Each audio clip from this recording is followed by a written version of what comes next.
hospitalizations by a minus 2.3 per 10,000, but increased the risk of serious adverse effects by a plus 10.1 per 10,000. Therefore, vaccines' net risk of a bad outcome increased by a plus 7.8 per 10,000 by taking the Pfizer shot. In other words, they conducted from the Pfizer and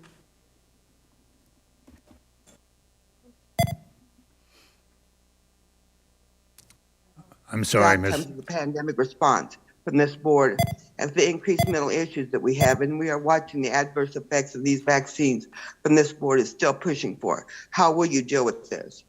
Okay, thank you very much. Next speaker. Now we have Cassie Woolworth. Cassie Woolworth.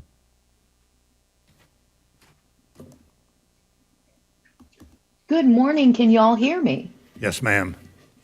Wonderful, wonderful. Thank you all for coming today.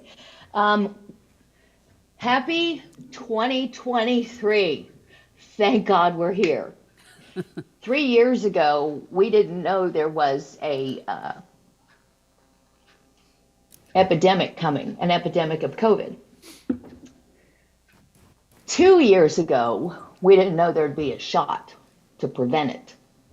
And today, I'm here not to tell you that COVID saved 3 million Americans. COVID shots saved 3 million Americans. That is now a study done. 3 million to date have been saved by COVID and this clot shot, as I'm sure Ben will say. So I'm not going to talk about election results because apparently they're good this year. And I'm not going to talk about election results from the past 2 years because nobody put the money up for an audit that won. So I'm guessing all the elections are good. And I'm not going to talk about the clot shot because, again, 3 million people have been saved. And it's 2 years later and I'm on shot 4. And let me tell you, I'd rather be immunized than in the hospital or dead. What I am going to say today is thank you. Thank you to Ed Engelert. Thank you for your 44 years of service. Thank you for doing that for the public, for Johnson County, for Olathe, for my schools. Thank you for putting yourself out there every single year to make our community better, to try to push forward into this new millennium. Good health, good favor, and good neighbors. I want to thank Ed Engelert for his 44-year career in public service. I don't know anybody else here who would volunteer for that, but we'll see. Thank you, Ed. Thank you. Now in person, we have Ben Hobart. Ben Hobart.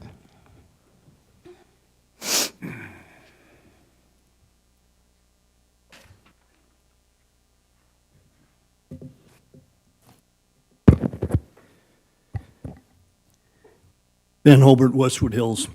Congratulations to Chairman Engelert on a long tenure of public service. Chairman Engelert, your commitment and service deserve our praise and thanks. My substantive comments relate to this board's strong recommendation of April 29, 2021, that all eligible Johnson Countyans should get the clot shots. The resolution has not been withdrawn or modified and remains in force. The growing body of evidence of harm from the clot shots is of grave concern. A German autopsy study published November 27 in the Clinical Research and Cardiology Journal found 5 cases where a likely or possible causal relationship was found to the clot shots. All died within a week of one of the clot shots. Importantly, all 5 corpses also had negative PCR tests for the COVID virus. The doctors stated arrhythmic failure, either by cardiac arrest or by ventricular fibrillation, has to be assumed as the mechanism leading to the patient's death. It should be noted that the CDC published a report in the December 16 Morbidity and Mortality Weekly Report that there is no data on clot shot bivalent booster efficacy against new variants which are now circulating. Consider that the Cleveland Clinic, a medical institution based in Ohio with a national reputation, did a survey of its 50,000 employees with respect to the bivalent boosters from September 12 to December 12. 87% had previously injected with a first shot, 83% a second, 50% a booster, but only 21% got the bivalent clot shot. Most importantly, the study found that the more shots an employee was injected with, the more likely they would be infected with COVID. When 79% of medical professionals do not opt for an injection, it has to give you pause. Moreover, given other events, if I were an athlete at any level and had been injected with the clot shots, I would get a troponin test and a D-dimer test before strenuous activities. Please take this to heart. Thank you. Thank you. Now we have Vicki Klein. Vicki Klein.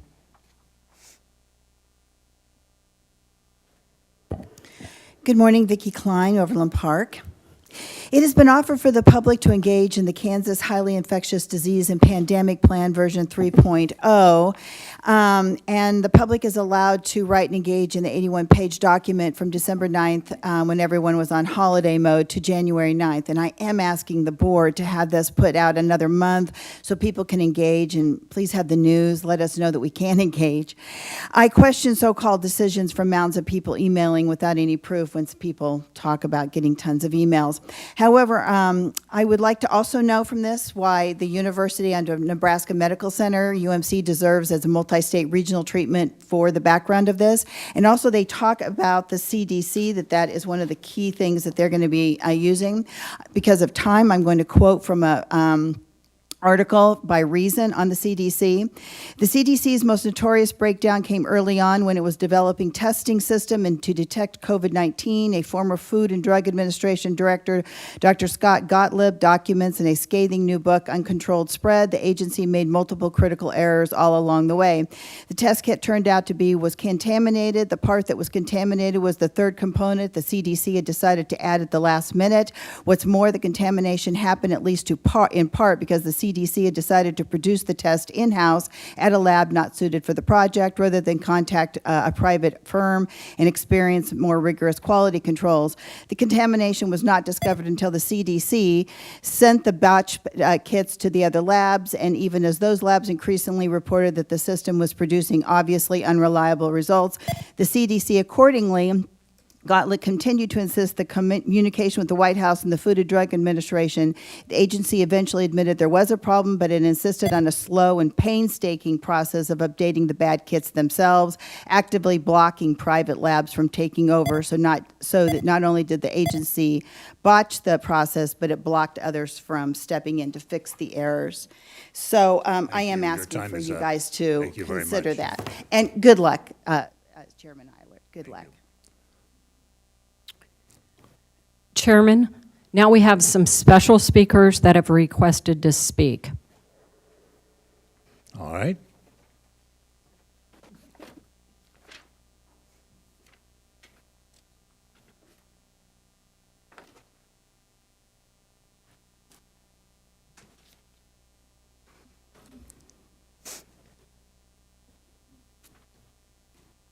Are those speakers present? Yes, they will be.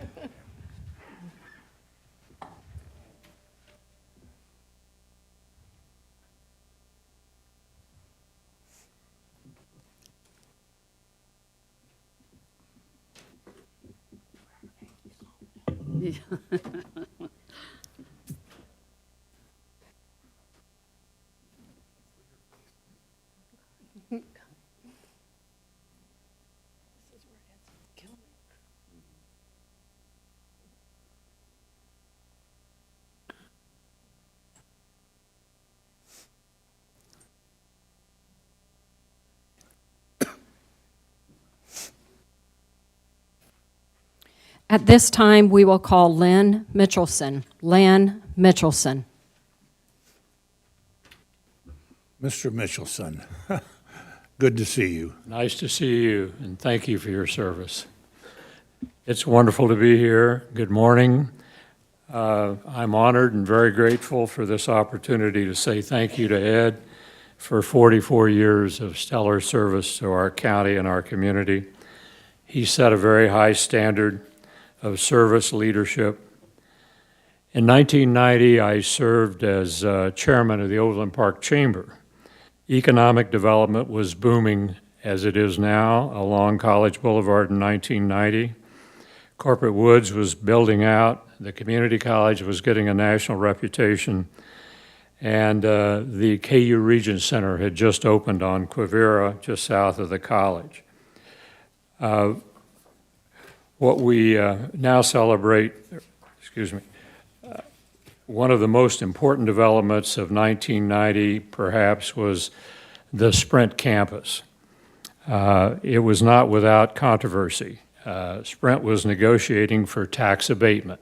I'm sure you remember this, Ed, and tax abatement was something that Overland Park had never had to concede to, even though the surrounding communities had.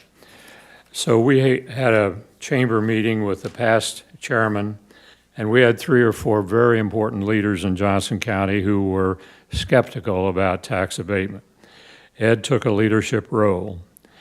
What we now celebrate is the T-Mobile headquarters campus, which includes 200 acres, 3.9 million square feet of office space, was in doubt. As mayor, Ed was CEO of a city that had a history of denying tax abatement. We held a meeting of the chairman, past chairman of the Overland Park Chamber, and we, over time, convinced those that were skeptical to support it. It got the unanimous endorsement of the Overland Park Chamber and ultimately the City Council, and what you see today is a result of those events back in 1990. Ed did not resort to what is more authoritative style of leadership we see on a national and federal level today. He was very balanced, and he was very understanding, and he listened to everybody that had some objection to the college. Well, Lynn, thank you very much for those kind comments. Thank you for this Try to opportunity. be consistent with all of our public speakers, and your time is up. All right, I got it. I got it. I feel the hook. Thank you. Thank you very much. Now we have Samuel Turner. Samuel Turner. Thank you. Mrs. Eilert, thank you so much for the 22 good years that you've given me here. He's finally made it home. As you know, my wife went through a lot of days by herself and nights by herself. So I know how important it is, what you've done. And the times that I've interacted with you, you've been very gracious. Ed, now you know, it's very difficult. I'm a former lawyer myself, so it's difficult for me to cut my words short. In a way, it's good that I've got a timer on me, because then if I miss something, I can blame it on time. But one of the things that I remember when I was recruited here 22 years ago to head up Shawnee Mission Medical Center was how welcome you made me feel. And no matter how small the event was, or how, you would be there for me and making a presence, and it really made me feel special and welcome to the Johnson County community. You have kept me involved with the community after my retirement, and I appreciate that.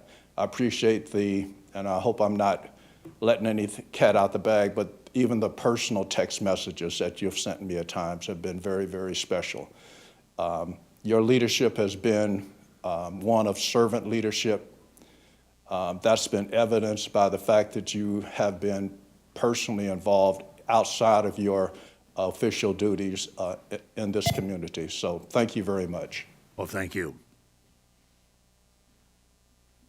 Now we have Fred Logan. Fred Logan.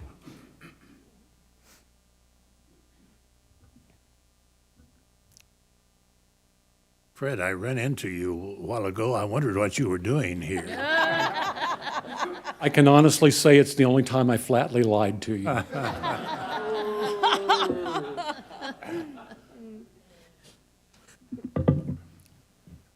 Mr. Chair, members of the commission, public, I'm honored to be here today to speak to Ed and to speak about Ed.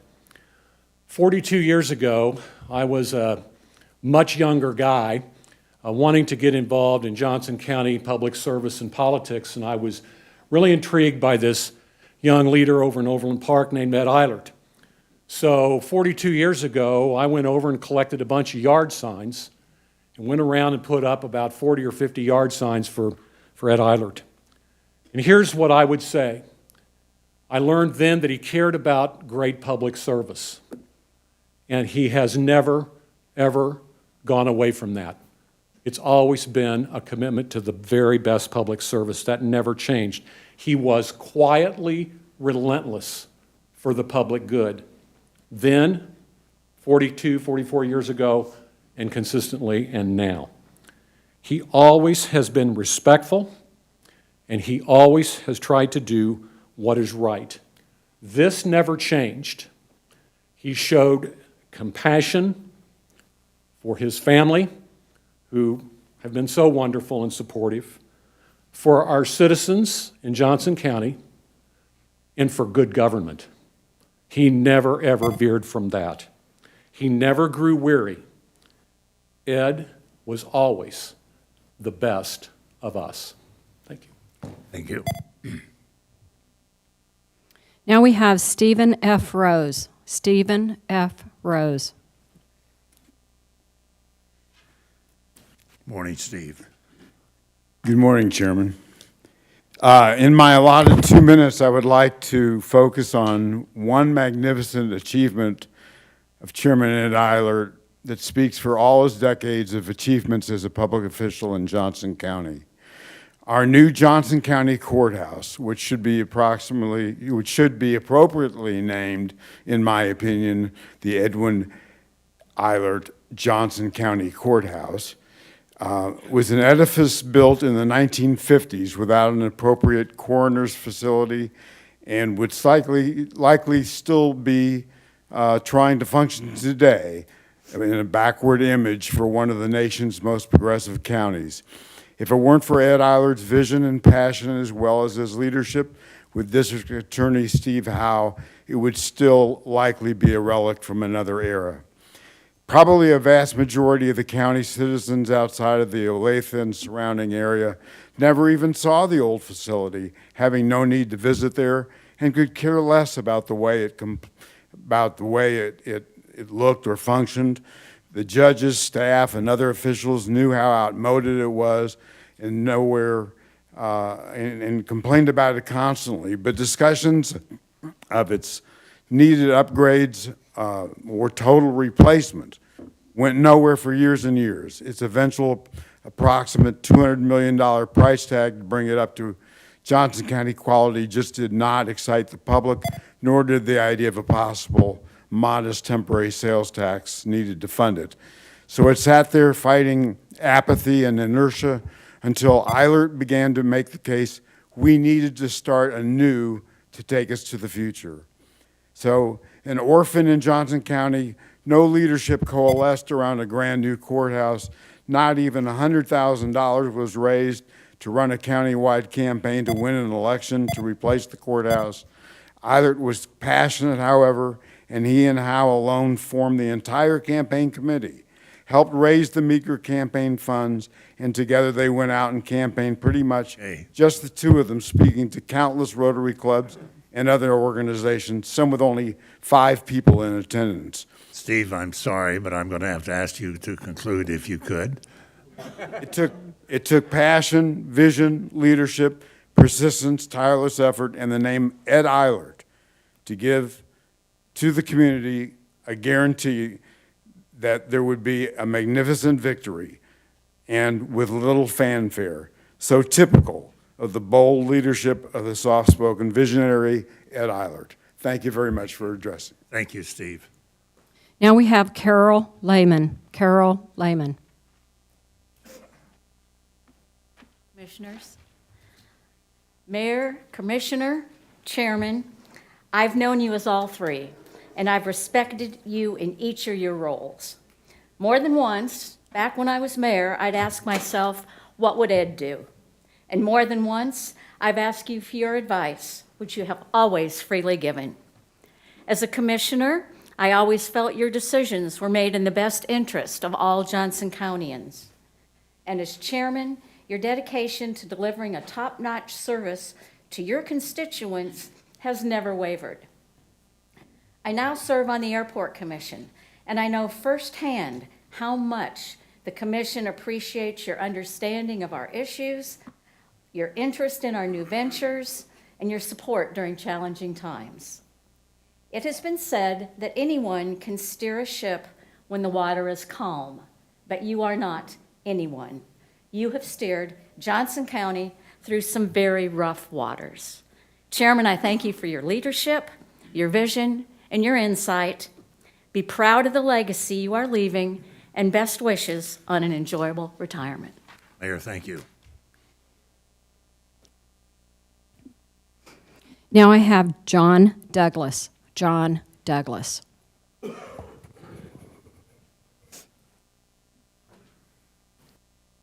Members of the commission, thank you very much for allowing me to be here today. For 41 years, I was a police officer with the Overland Park Police Department, the last 19 and a half of which I was a chief of police. And that afforded me a very unique opportunity to work with Councilman Eilert, Mayor Eilert, Committeeman Eilert, just about everything that he's done up to chair. And we worked through things in a way that gave me the opportunity to see the mettle of this man. And I can tell you firsthand exactly what kind of person he is. He never once did anything that I know of for self-aggrandizement. Every decision he made was for the benefit of the community. He cared about public safety. He supported public safety, and he demanded that Overland Park be one of the most safe cities in the United States, and it is. And his legacy carries on through the work that's going on even till today, and well for many, many years to come. I never once saw him with an agenda other than the public good, ever. He was driven by two things. Is it right? And if it's right, is it in the public interest? And if those two things were met, we marched forward. And if it wasn't, we worked on it till they were. I'd also like to thank his wife and his family, because as a former public servant, I know the toll it takes. And for Jan and his family, there were sacrifices. And those should be appreciated. So, Mayor, thank you so very, very much from the bottom of my heart. Thank you. Now I have Deb Settle. Deb Settle.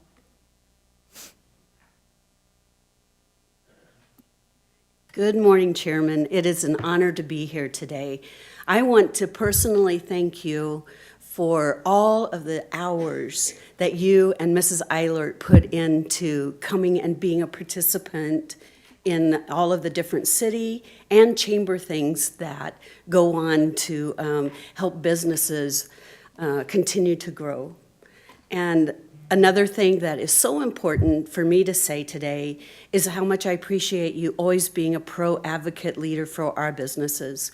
You had to make some really tough decisions throughout your 44 years, and you made those to help keep our businesses healthy, and I thank you for that. And my wish for you and for Mrs. Eilert is all of your tomorrows, I hope you realize just how much of a difference that you've made in Johnson County people's lives that have lived here and continue to live here today. You've made quite an impact. Thank you, sir. Thank you. Now we have Robert Reiner. Robert Reiner.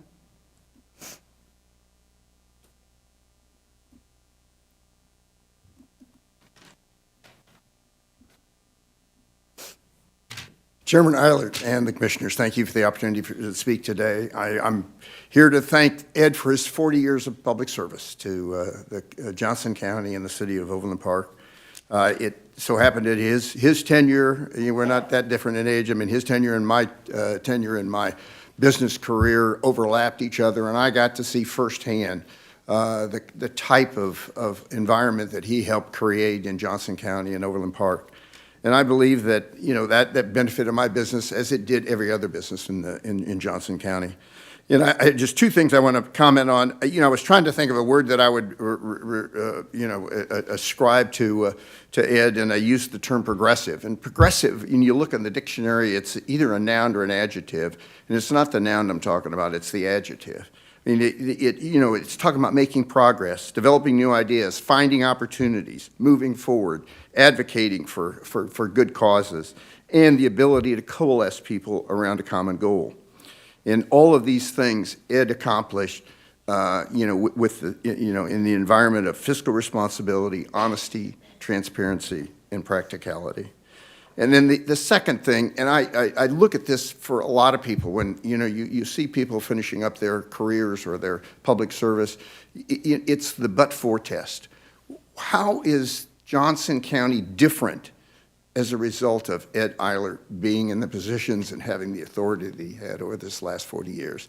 And I think that we can all look back and say it is substantially better than what he inherited when he first started. And I personally am very thankful for Ed for his public service and what he's done to improve the environment. And it's not just roads and bridges and buildings, it's the environment, it's the personnel, it's all of the other things that created the environment and the momentum that we have in Johnson County. Thank you, Ed. Thank you, Bob. Now we have Patty Markley. Patty Markley.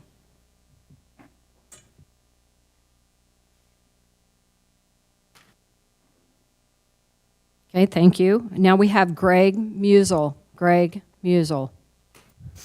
Mr. Musel, good to see you. Thank you. I'm here recognizing that Linda Sater is the only thing I missed from the Charter Commission.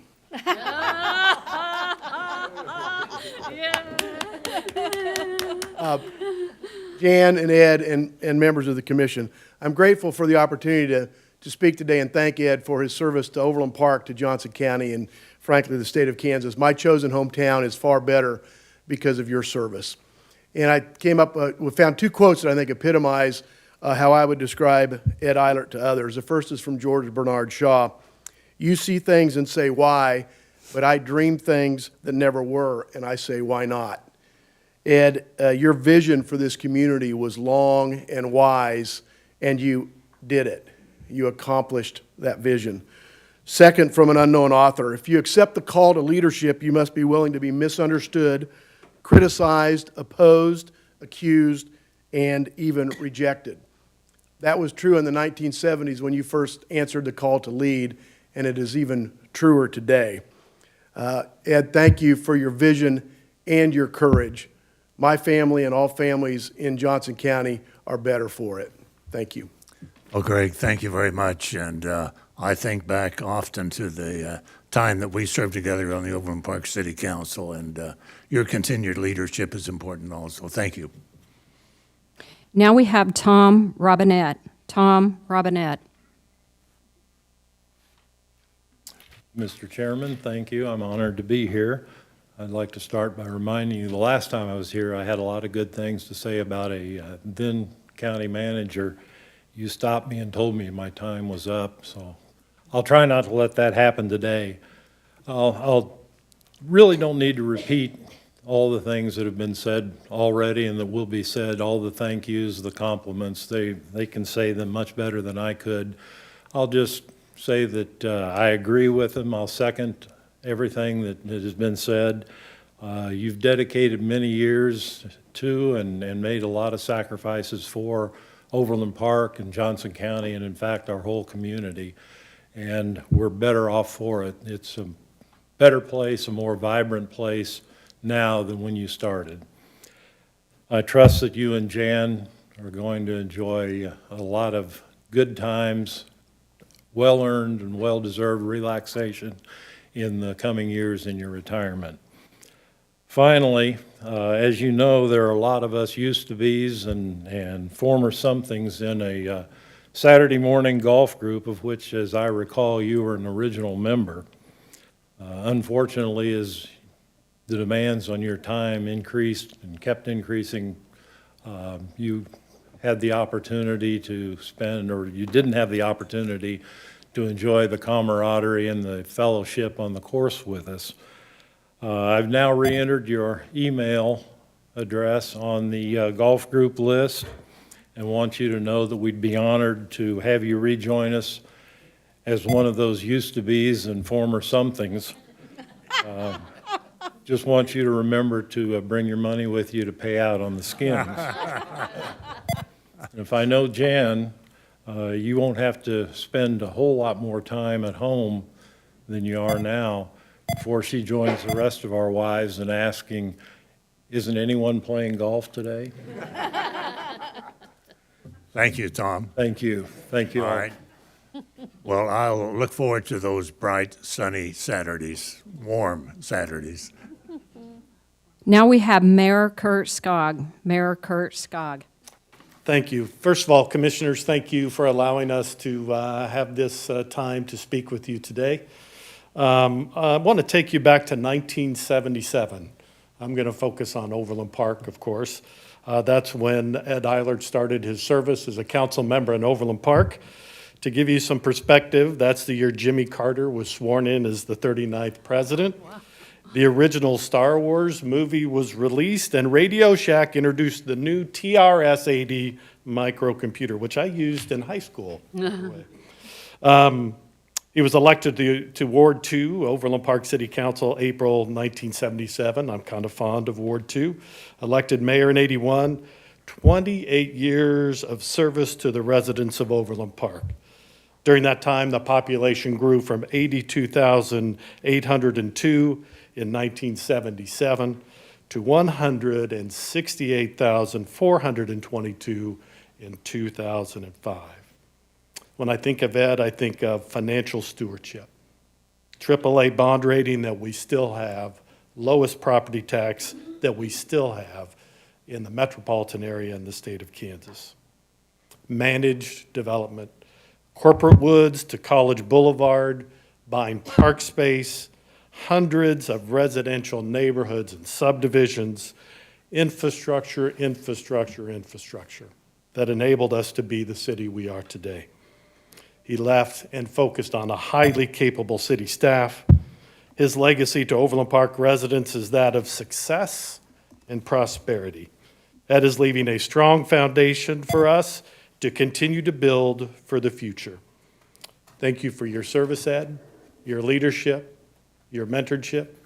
The word he would always advise me is it's about quality of life. And quality of life captures all of the things that everybody's talking about today. Thank you and congratulations. Jan, thank you.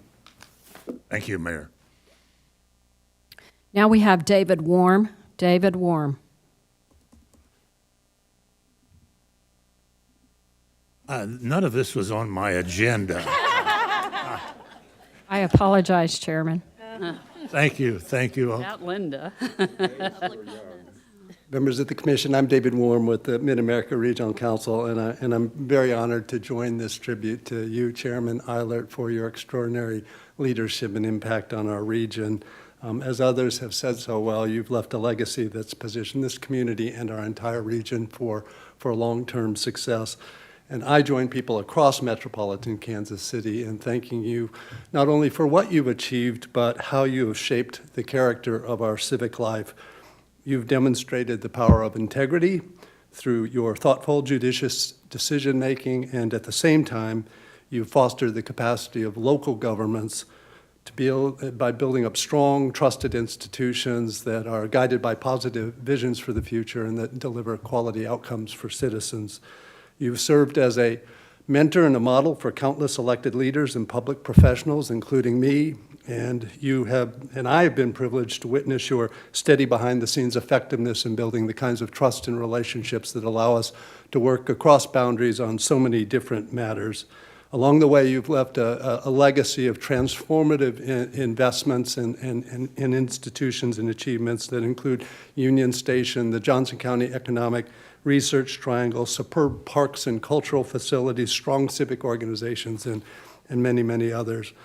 I'm especially respectful of the steady judgment that you brought to the very difficult conversations and challenges we've had across boundaries over the last couple of years as we've faced public health crises and have tried to manage them in a time of unprecedented uncertainty. For all of these reasons and many more, the elected officials that comprise the MARC Board of Directors recognized you many, many months ago as a recipient of a Regional Leadership Award. And just 2 weeks ago at your final MARC Board meeting, every single elected official around that table took a moment to thank you for your extraordinary contributions, not only to this community, but to the entire metropolitan area. Thank you, Mr. Thank you Chairman. very much. Now we have Andy Huckaba. Andy Huckaba.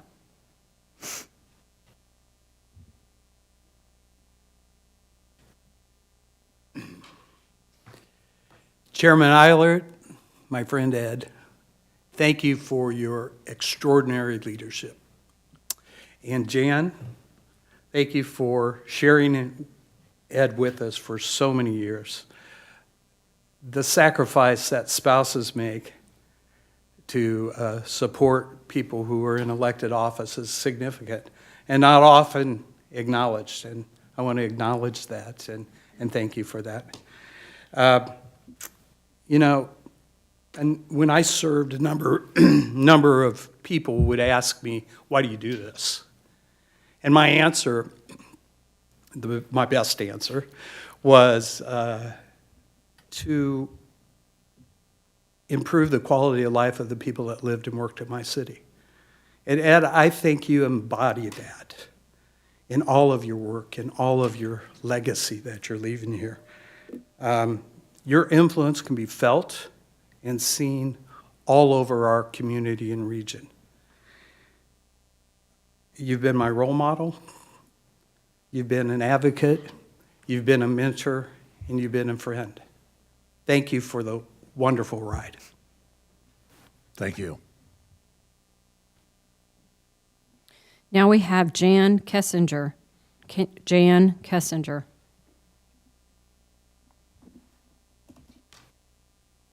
I was just going to say ditto.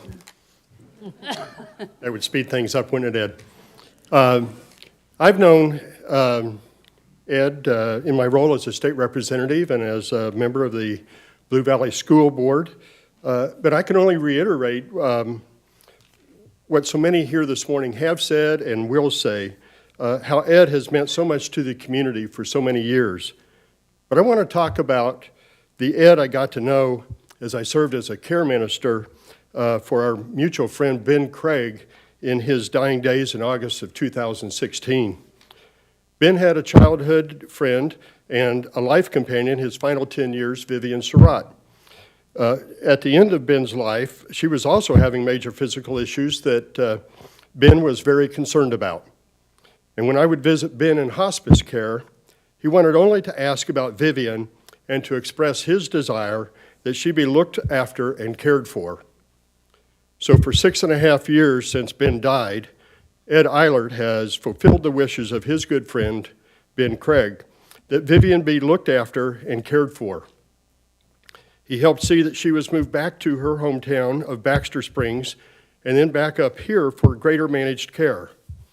And to this day, Ed checks in on her well-being. Ed Eilert is a giant in the story of Johnson County and Overland Park, but I most admire you, Ed, for the true and lasting friendship that you exhibit in caring for the loved one of your good friend who was left behind. You're a giant of a friend with a heart to match. Thank you. Thank you. Now we have Sean Riley. Sean Riley.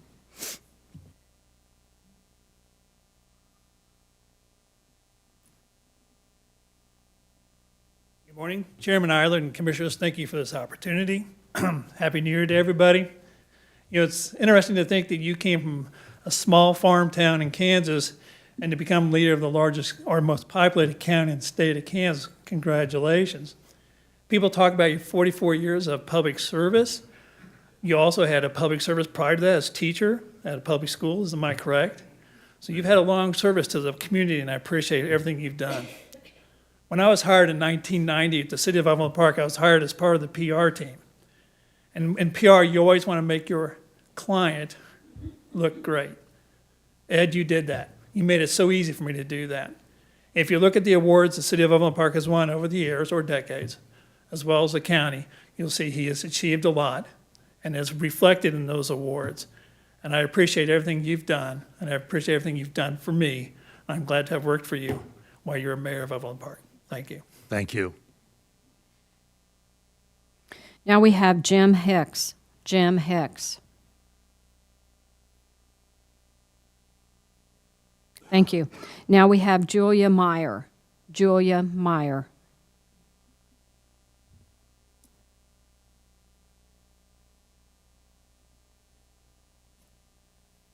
Good morning. I've lived in Johnson County for over 50 years, and my husband Dennis has lived here for 60 or more.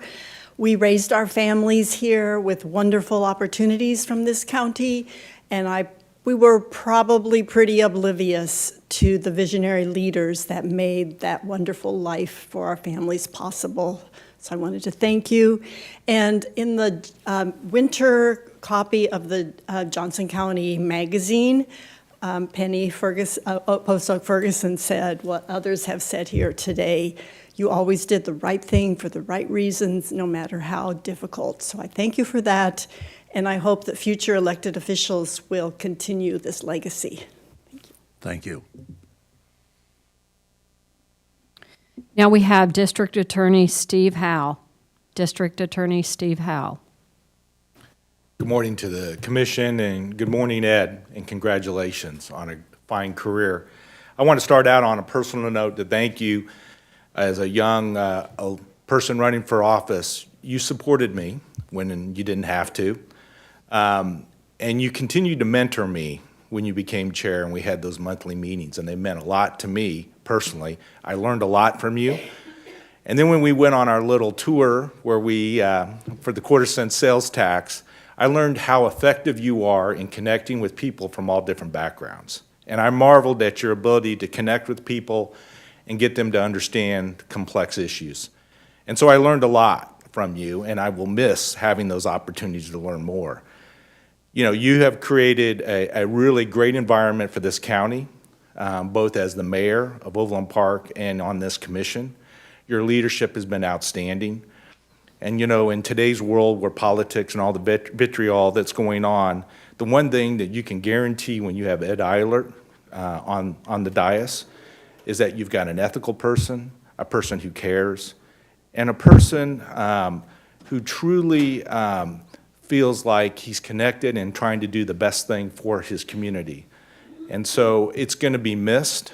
And in closing, probably the best thing I could say is that you are a gentleman, both on the dais and outside the dais, and that is a rare commodity in today's world. I wish you and Jan the very best. Thank you. Thank you very much. Now we have Sheriff Cal Hayden. Sheriff Cal Hayden. Sheriff. It's rare that I feel like a rookie, but boy, this is a tough crowd to follow here. Good morning, Commission. Mr. Chairman, I'll echo a lot of things that have been said here. The word gentleman comes to mind. You mentored me sitting behind that dais. I've saw people that called you every name in the book, and you handle it with grace and professionalism, and you set an example for all of us. You know, we drive around Johnson County, and I see all of the things you've done, Research Triangle, the courthouse, Sprint Center, all these different things, the convention center. You've had an incredible effect on Johnson County, and you're a great guy, but Jan, you're awesome. Ed, you outkicked your coverage. She and your family are awesome. Thank you for mentoring and leading me and supporting me. We haven't always agreed, but it's never been personal, and that's the one thing I've learned from you is we can all get along even if we don't agree. So thank you for your leadership, thank you for your mentorship, and I hope you have a ball in your retirement. And I already had a deal with Jan. If she gets sick of you, she's going to give me a call and we'll go hang out. Talk to you later, sir. Sheriff, thank you. Now we have Mayor John Bacon. Mayor John Bacon. Good morning, Commissioners. Good morning, Chairman. I'm here mainly to talk about Olathe. We like to talk to Olathe, or think of Olathe as the capital of Johnson County. So thank you for allowing me to be here to help give Chairman Engelert a final meeting so fitting for a man who has dedicated his life to public service. Chairman Engelert has committed himself to making his community a better place for all, and has led with class, character, and conviction while doing it. He's been a fantastic ally for the city of Olathe. The partnership between Olathe and the county has blossomed under Chairman Eilert, making way for projects and programs that improve the lives of thousands of Johnson Countyans every day. Street projects, stormwater projects, parks, downtown development, the new courthouse, the county square, and so much more. Chairman, we're grateful for your leadership and your legacy. You've given more than half your life to this community and your whole heart, and we're all better for it. Thank you. Congratulations. Well, thank you very much. We'll always remember your leadership and also your predecessor, Mayor Copeland. We had years of sharing service together. Thank you. Thanks. Now we have Clay Blair. Clay Blair.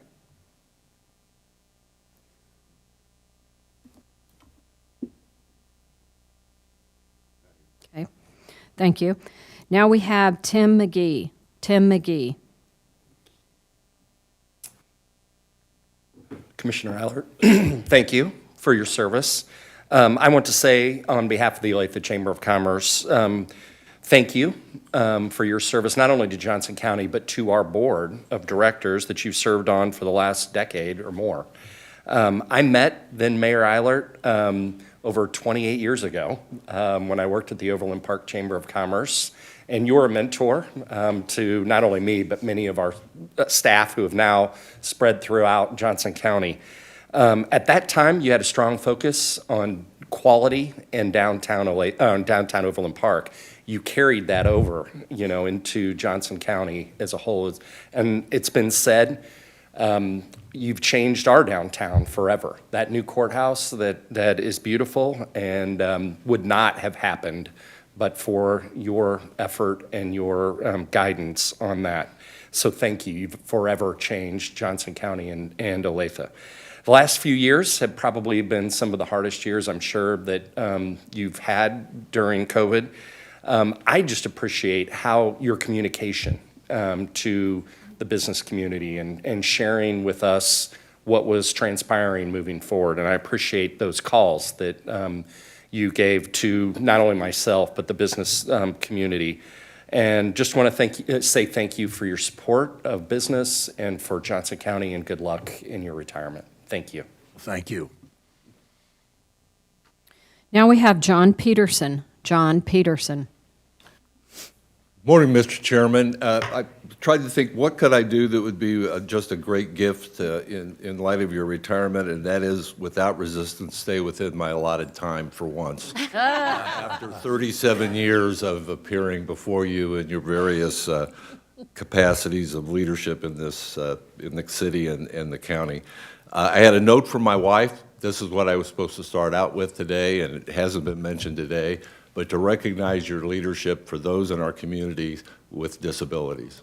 It's probably one that a lot of people don't know about. Terry, as you know, is very involved in that as well, and so many people have been blessed with you using your bully pulpit to advocate for those people. Now, for a minute, I'm going to speak on behalf, maybe presumptuously, on behalf of the development community and say thank you. You were tough, but you were fair. You were bold, you were willing to take risk, but it was always tempered with that sense of stewardship you have for the public interest at large. And you drug us developers to the point that we recognized that that balance was critically important. And I think your efforts, in significant part, the mosaic of Johnson County, and really the nationally recognized masterpiece of development, is in large part due to your involvement in so many of the major projects in the county over the years. So thank you from the bottom of my heart, and enjoy your retirement. Thank you. Now we have Tracy Osborne. Tracy Osborne. Good morning. On behalf of the Overland Park Chamber of Commerce, I'm happy to represent our business community, and thanking you, Mr. Chair, and thank you, Commission, for the opportunity to be here, and thank you, Jan, and your family for your service as well.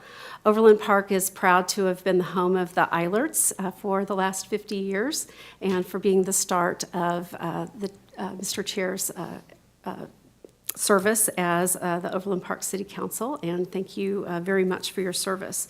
As you all know, he has supported a number of issues: school bond issues, By State One, and the beginning of the transformational partnership with business that put Overland Park and our county on the national map as the place to live, work, and play. With Ed's stewardship, Overland Park and Johnson County have won numerous financial awards. By not worrying about who gets the credit, we have accomplished much in our county. But it's the way he served more than his individual accomplishments that I want to particularly note today. In my observation, Chair Eilert is the first to share recognition, but takes the burden of challenges and criticism upon himself. He is a strategic, visionary leader who achieves both short and long-term goals for the betterment of the region. He has fostered collaboration among communities on both sides of the state line. And as many have mentioned, he's been at his best in the most challenging of times, particularly the Great Recession and most recently during the pandemic.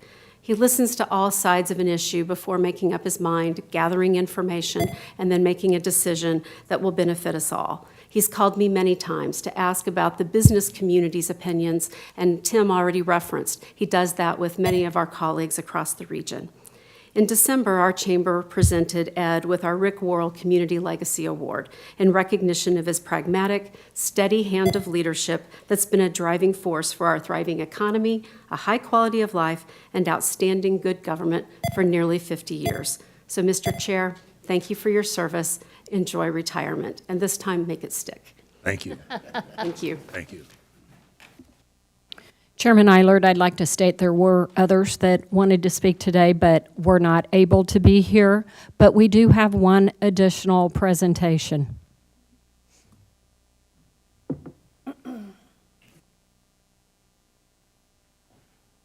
Mr. Chairman, as you proceed to come join me here at the podium, I would like to offer in recognition Ed Engelert Appreciation Day.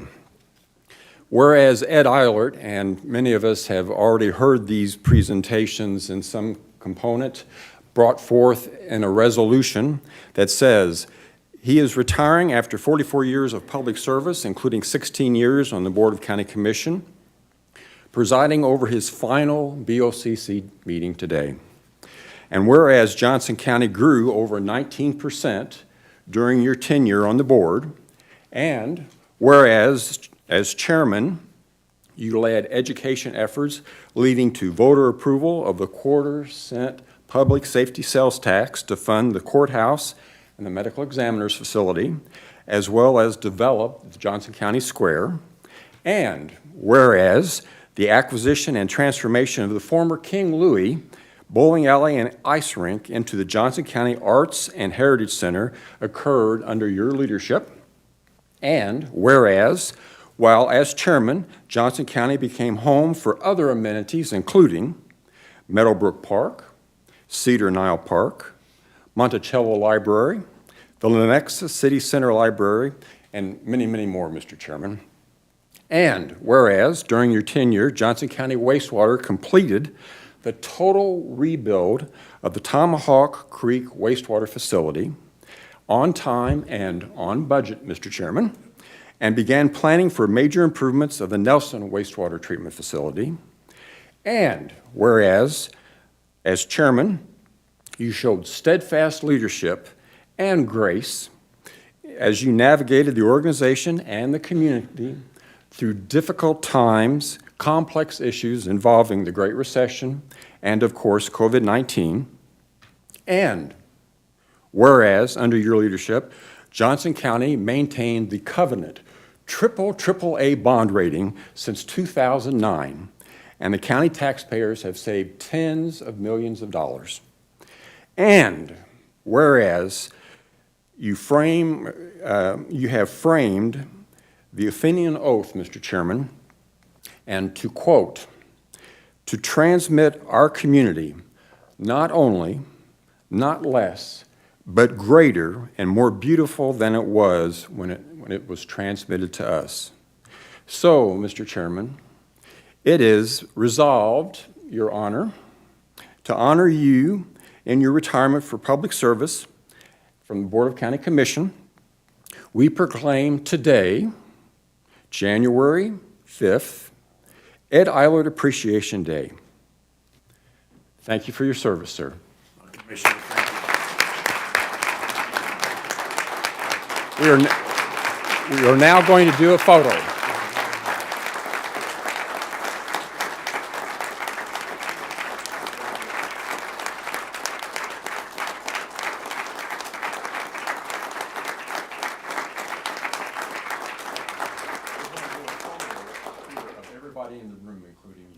Now, we would like everyone that spoke that came for this presentation to come to the front of the room for a picture, please.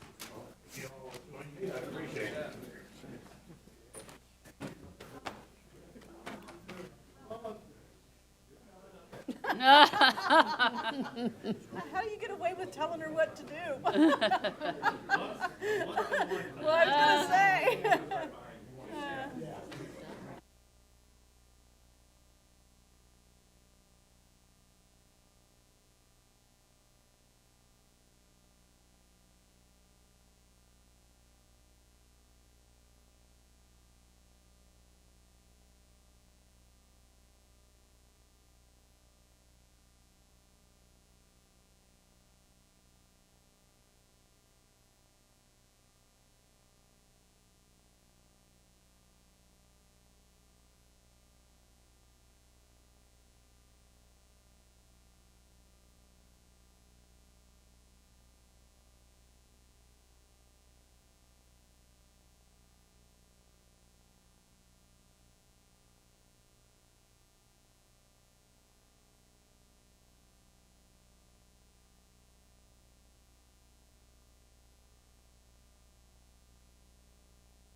The COA meeting.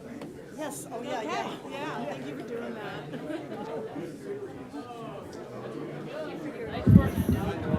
We will take a 5-minute recess.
Well, at this time, we'll reconvene from our 5-minute recess. I had absolutely no idea that this activity was going to include comments this morning, and I can only say this.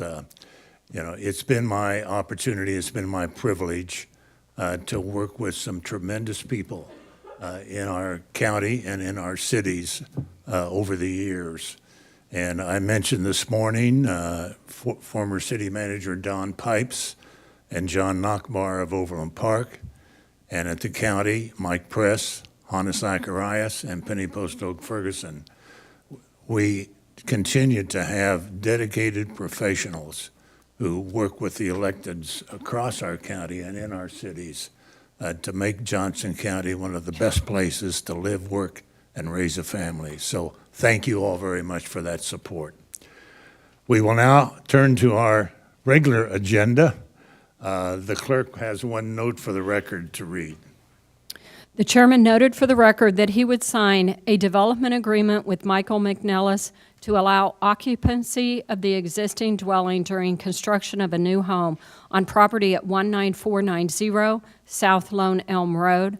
The agreement includes provisions to ensure timely removal of the existing dwelling upon completion of the new home and contingency funds that the county can use to remove the existing dwelling in the event the owner does not. Thank you. Thank you very much.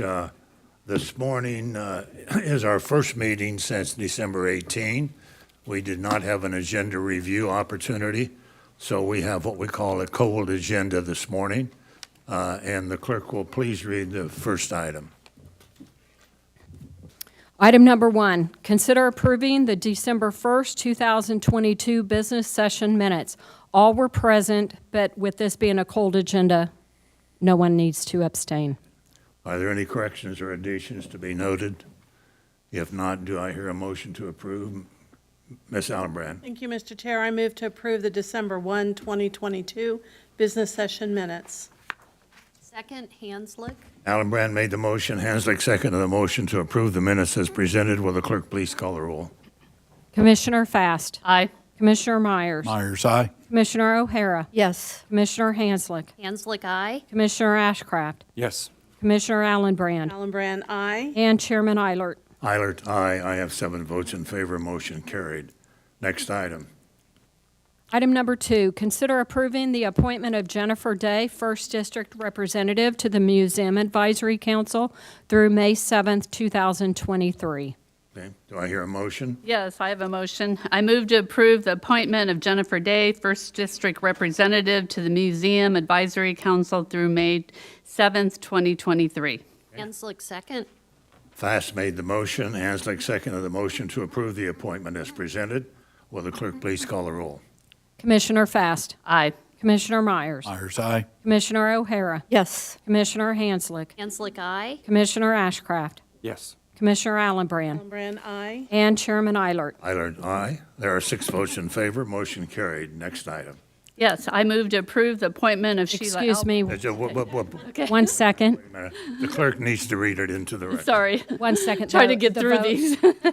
The vote on the previous was 7-0. I think you stated 6. Yes, 7 votes. Yes. 7 votes. Thank you.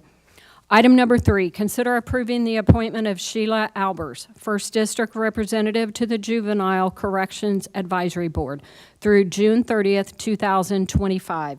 Ms. Fast. Yes, I move to approve the appointment of Sheila Albers, 1st District Representative to the Juvenile Corrections Advisory Board through June 30th, 2025. Hanslick, second. Fast made the motion. Hanslick seconded the motion to approve the appointment as noted. Clerk, please call the roll. Commissioner Fast. Aye. Commissioner Myers. Myers, aye. Commissioner O'Hara. Yes. Commissioner Hanslick. Hanslick, aye. Commissioner Ashcraft. Yes. Commissioner Allenbrand. Allenbrand, aye. And Chairman Eilert. Eilert, aye. I have 7 votes in favor. Motion carried. Item number 4. Consider approving the appointment of Lisa Patterson Kinsey, 1st District Representative to the Consolidated Fire District Number 2 through August 25th, 2025.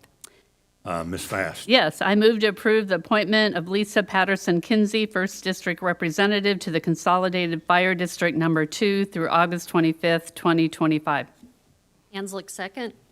Commissioner Fass made the motion. Commissioner Hanslick seconded the motion to approve the appointment as noted.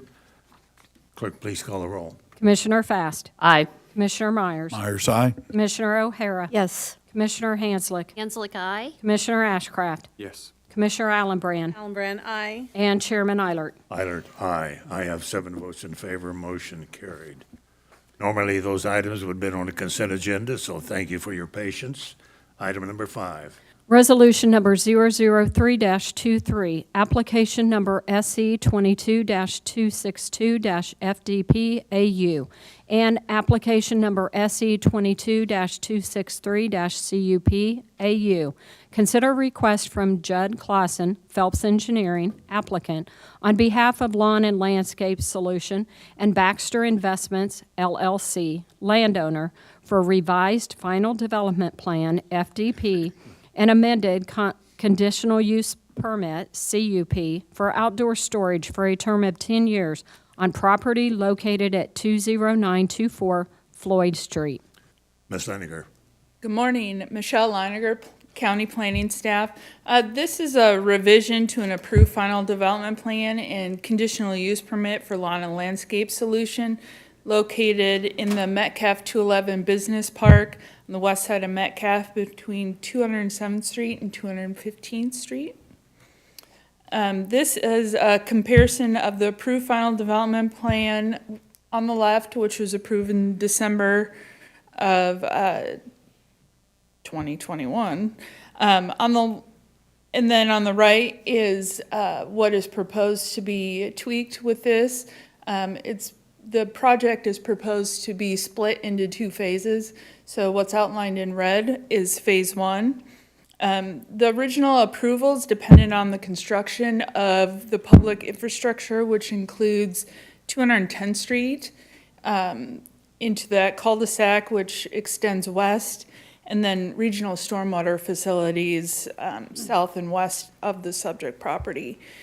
These improvements are the responsibility of the project developer, and while the plans have been submitted, improvements have not yet been made, which is holding up the applicant's outdoor storage project.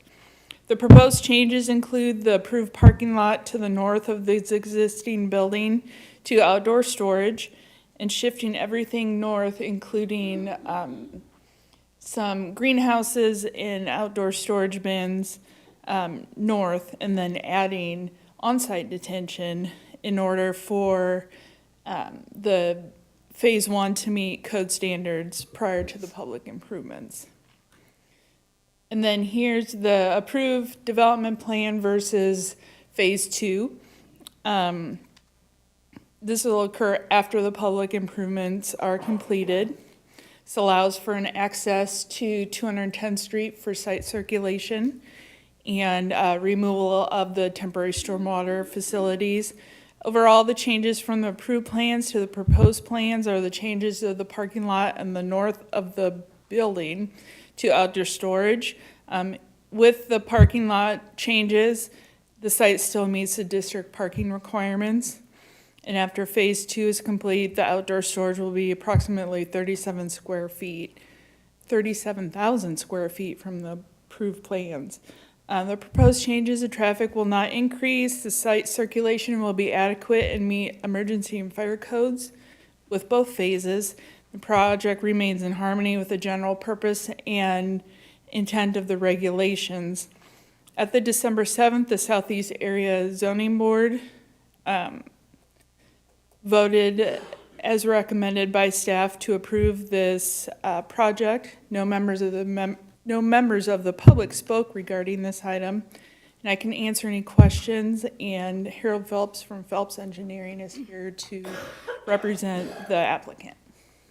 Again, this comes to us with a positive recommendation from both the zoning board and the staff.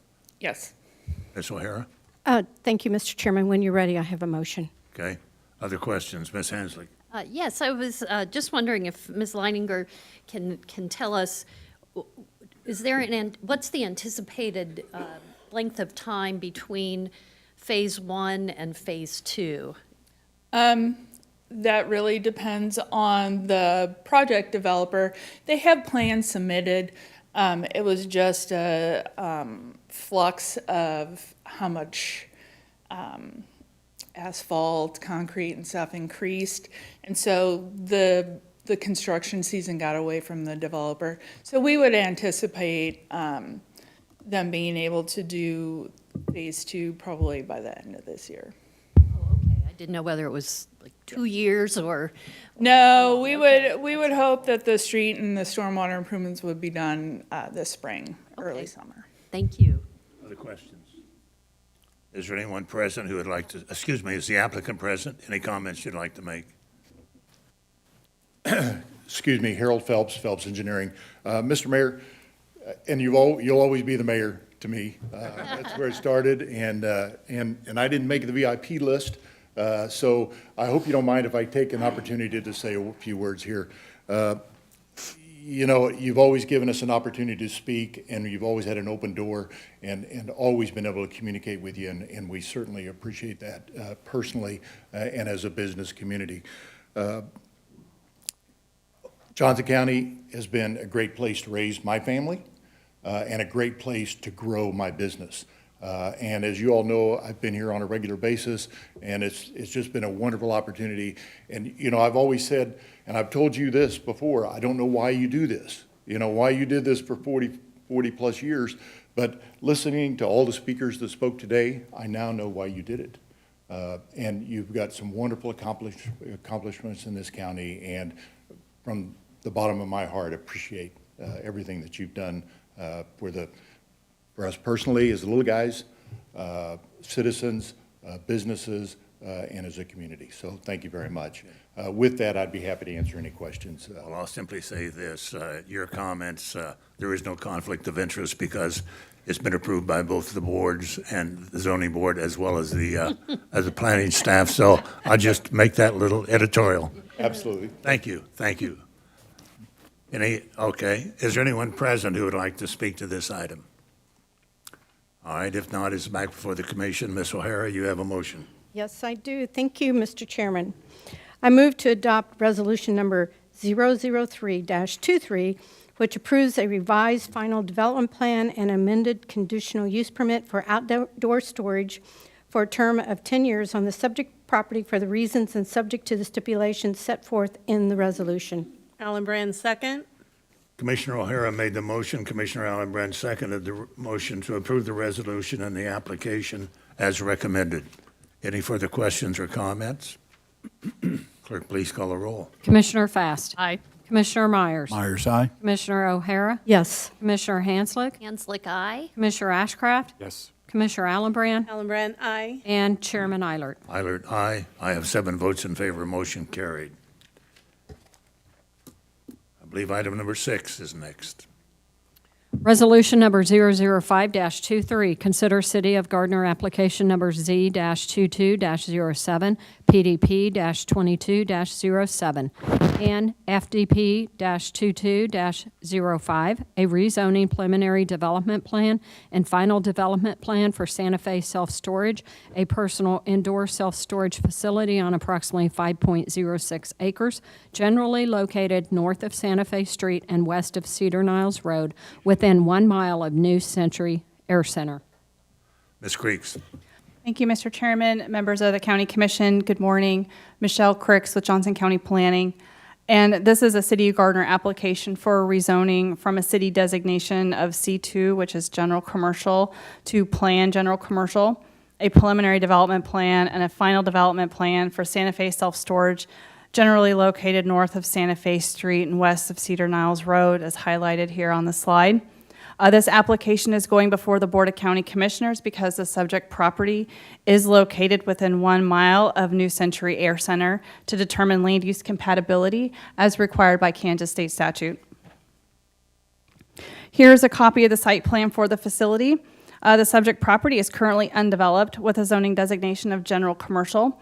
The site area is 5.6 acres, and proposed development includes 3 self-storage buildings, concrete drives and parking, and minimal perimeter landscaping. So here's just a showing what the elevations would look like. The middle and the west building are proposed to be 2 stories with a height of 23 feet 4 inches. The third building on the east side of the property is proposed to be single-story structure, less than 20 feet in height. Lighting for the subject property would be wall-mounted light fixtures, which would be shielded and downcast to prevent upward glare and any trespass illumination, and lighting would be concentrated around the buildings for security purposes.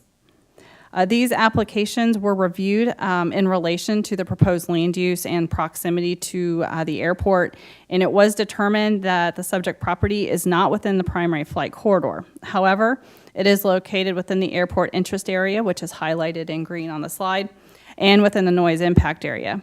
And while it is located within the noise impact area, given the type of business proposed and the temporary on-site nature of customers, minimizing aircraft noise would not be an issue with this use.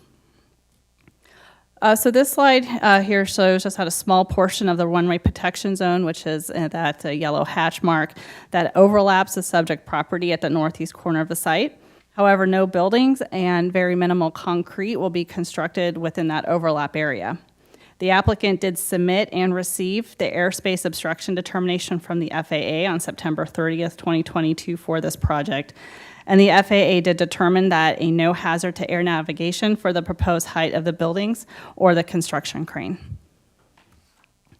The City of Gardner gave their final approval for the application at the October 17th, 2022 meeting.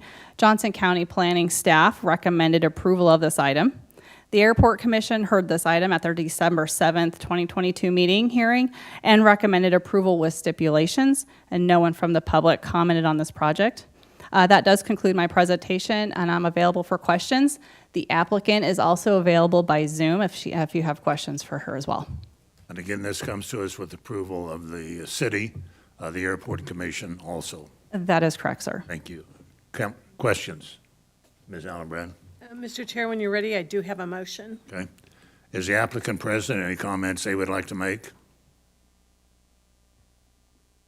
Hi, this is Hillary Zaire with Davidson Architecture and Engineering. I'm the applicant.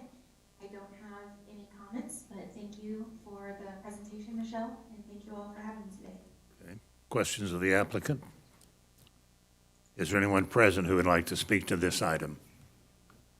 If not, it's back before the commission. The motion is in order. Ms. Allenbrand. Thank you, Mr. Chair. I move to adopt resolution number 005-23, approving the City of Gardner application number Z-22-07, PDP 2207, and FDP 2207, a rezoning preliminary development plan and final development plan for Santa Fe Self-Storage, a personal indoor storage facility on approximately 5.06 acres for the reasons and subject to speculation set forth in the resolution. Do I hear? Hanslick, second. Commissioner Allenbrand made the motion. Commissioner Hanslick seconded the motion to approve the project as approved and recommended by the City of Gardner and Airport Commission as presented. Any further questions or comments? Clerk, please call the roll. Commissioner Fast. Aye. Commissioner Myers. Myers, aye. Commissioner O'Hara. Yes. Commissioner Hanslick. Hanslick, aye. Commissioner Ashcraft. Yes. Commissioner Allenbrand. Allenbrand, aye. And Chairman Eilert. Eilert, aye. I have 7 votes in favor. Motion carried. Item number 7.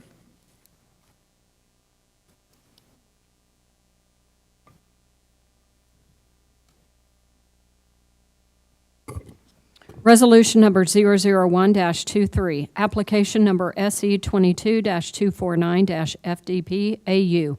Consider request from Del Brock, applicant, and LLJ3-Pandy LLC, landowner, for a final development plan serving as the final plat for 23 residential lots to be known as Blue Valley at Loch Lloyd, zoned PRN2, Planned Residential Neighborhood 2 District, and located at the northeast corner of 175th Street and Kenneth Road.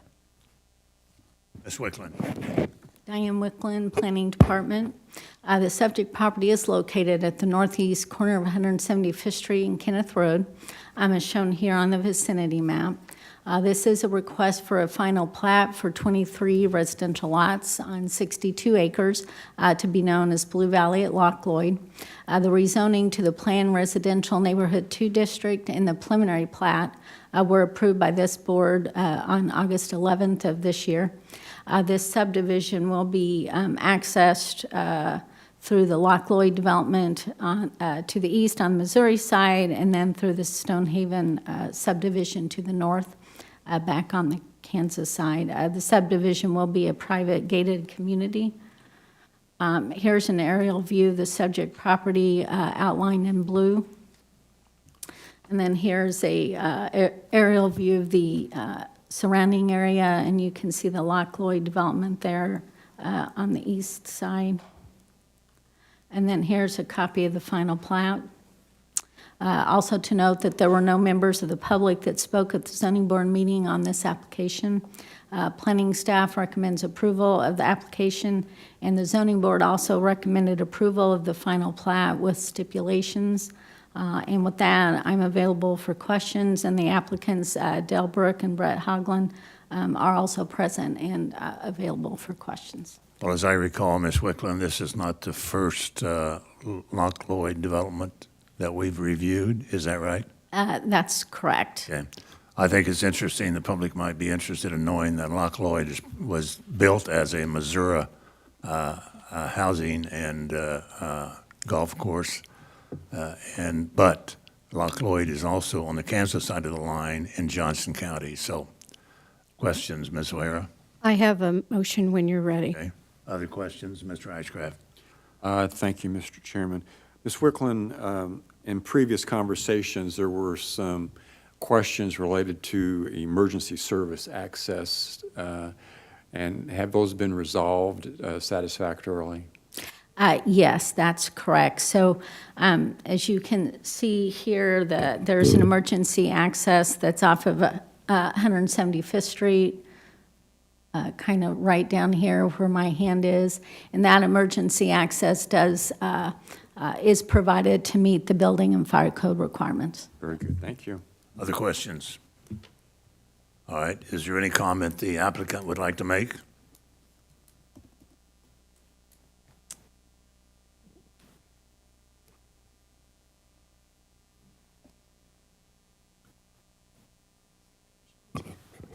I'm going to digress a little bit. As former chair of the Platte County EDC and current chair of the Parkville EDC, sounds to me I picked the wrong county to live in based on what I heard today. Thank you very much. My only comments are I want to thank Sean and Diane again for great work they did. We're helping us through this process. We had a little hiccups in August. We had to figure some things out, and we got it done. And with their help, they've been very great, very great to work with. Any questions, I'll answer. Questions of the applicant? All right, thank you very much. Thank you. Again, is there anyone present who would like to speak to this item? If not, it's back before the commission for action. Ms. O'Hara, did you have a motion? Yes, I do. Thank you.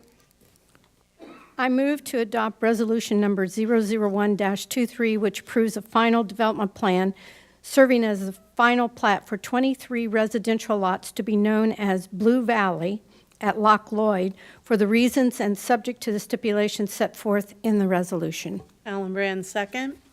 Commissioner O'Hara made the motion. Commissioner Allen Brand seconded the motion to approve the resolution and the application as presented. Any further questions or comments? Clerk, please call the roll. Commissioner Fast. Aye. Commissioner Myers. Myers, aye. Commissioner O'Hara. Yes. Commissioner Hanslick. Hanslick, aye. Commissioner Ashcraft. Yes. Commissioner Allenbrand. Allen Brand, aye. And Chairman Eilert. Eilert, aye. There are 7 votes in favor. Motion carried. Item number 8. Resolution number 002-23, consider City of Overland Park application number REZ 2022-00012 for a rezoning from RUR-J, Rural District, Johnson County, to RP-IN, Planned Single Family Infill Residential District for Mills Villas Development on 11 acres located at the northeast and southeast corners of 167th Street and Quivira Road, Overland Park, Kansas, and located within 1 mile of the Johnson County Executive Airport. Ms. Wickland again. Diane Wickland, Planning Department. The subject property is located at the northeast and southeast corners of 167th Street and Quivira Road, as shown on the vicinity map. The subject property is located within the city of Overland Park and is located within 1 mile of the Executive Airport, which is why the application is before you for review of airport compatibility. The application is for a rezoning request from RURJ to RPIN, which is a single infill residential zoning district for the Mills Villas. It's a proposed development for 31 single-family lots on approximately 11 acres. Here's an aerial view of the subject property outlined in blue. And then this is a copy of the preliminary plan for the subdivision. The subject property is not located within the area designated by the county as airport interest area, and the property is also not located within the flight corridor and is not within the area of noise impacts. Planning staff recommends approval of the application, and the Airport Commission also recommended approval of the proposed rezoning with stipulations and had no concerns or issues with the application. Also to note that there were no members of the public that spoke on this application at the Airport Commission meeting. And with that, I'm available for questions, and the applicant, Harold Phelps, is also present for questions. Questions of the staff? Ms. O'Hara? Okay. I have a motion when you're ready. All right. If there are no questions, the applicant have any comments that they would like to make? All right, no comments from the applicant. Anyone present like to make a comment? All right, if not, it's back for the commission. Ms. O'Hara, you have. Thank you, Mr. Chairman. I move to adopt resolution number 002-23, approving a rezoning from RUR-J Rural District, Johnson County to RP-IN Planned Single Family Infill Residential District for Mills Villas Development, located within 1 mile of Johnson County Executive Airport for the reasons and subject to the stipulations as recommended by the Airport Commission. Allen Brand, second. Commissioner O'Hara made the motion. Allen Brand seconded the motion to approve the resolution and the rezoning approved by the City of Overland Park as well as the Airport Commission. Any further questions? If not, clerk, please call the roll.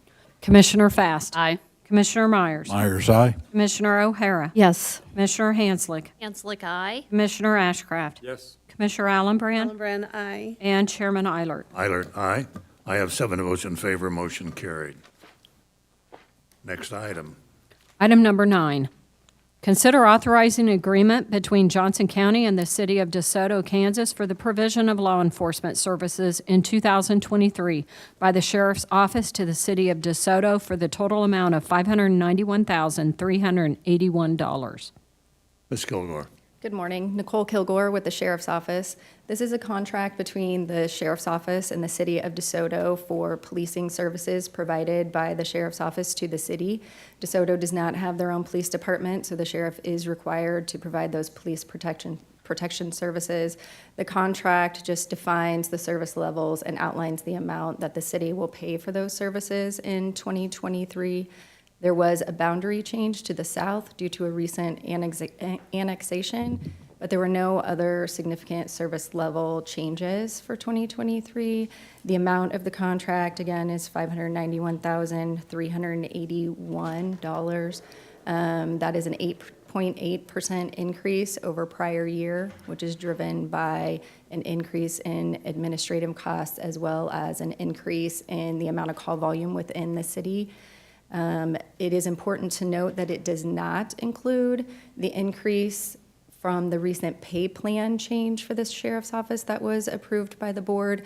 We had provided the city this estimate in April for their budgeting purposes. We did meet with them after the pay plan was approved and discuss those increased costs with them. The feedback from the cities was that their budgets were set and they do not have the room to take on additional costs in 2023 for this contract. So we agreed to keep it at the quote we provided in April, with the understanding that in 2024, the contract would go up significantly to account for those increased salaries.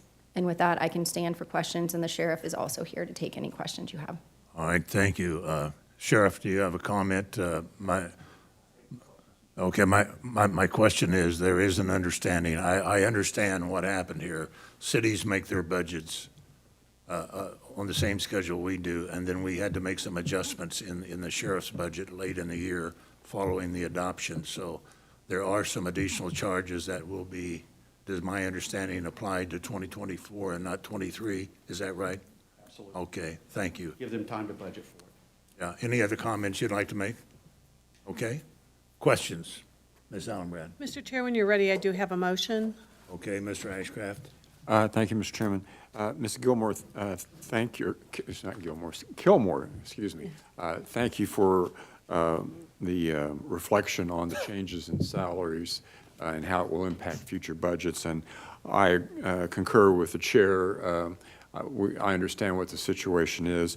Could you elaborate a little bit on the cost recovery model that you use? Do you go for full cost recovery or some modification of that?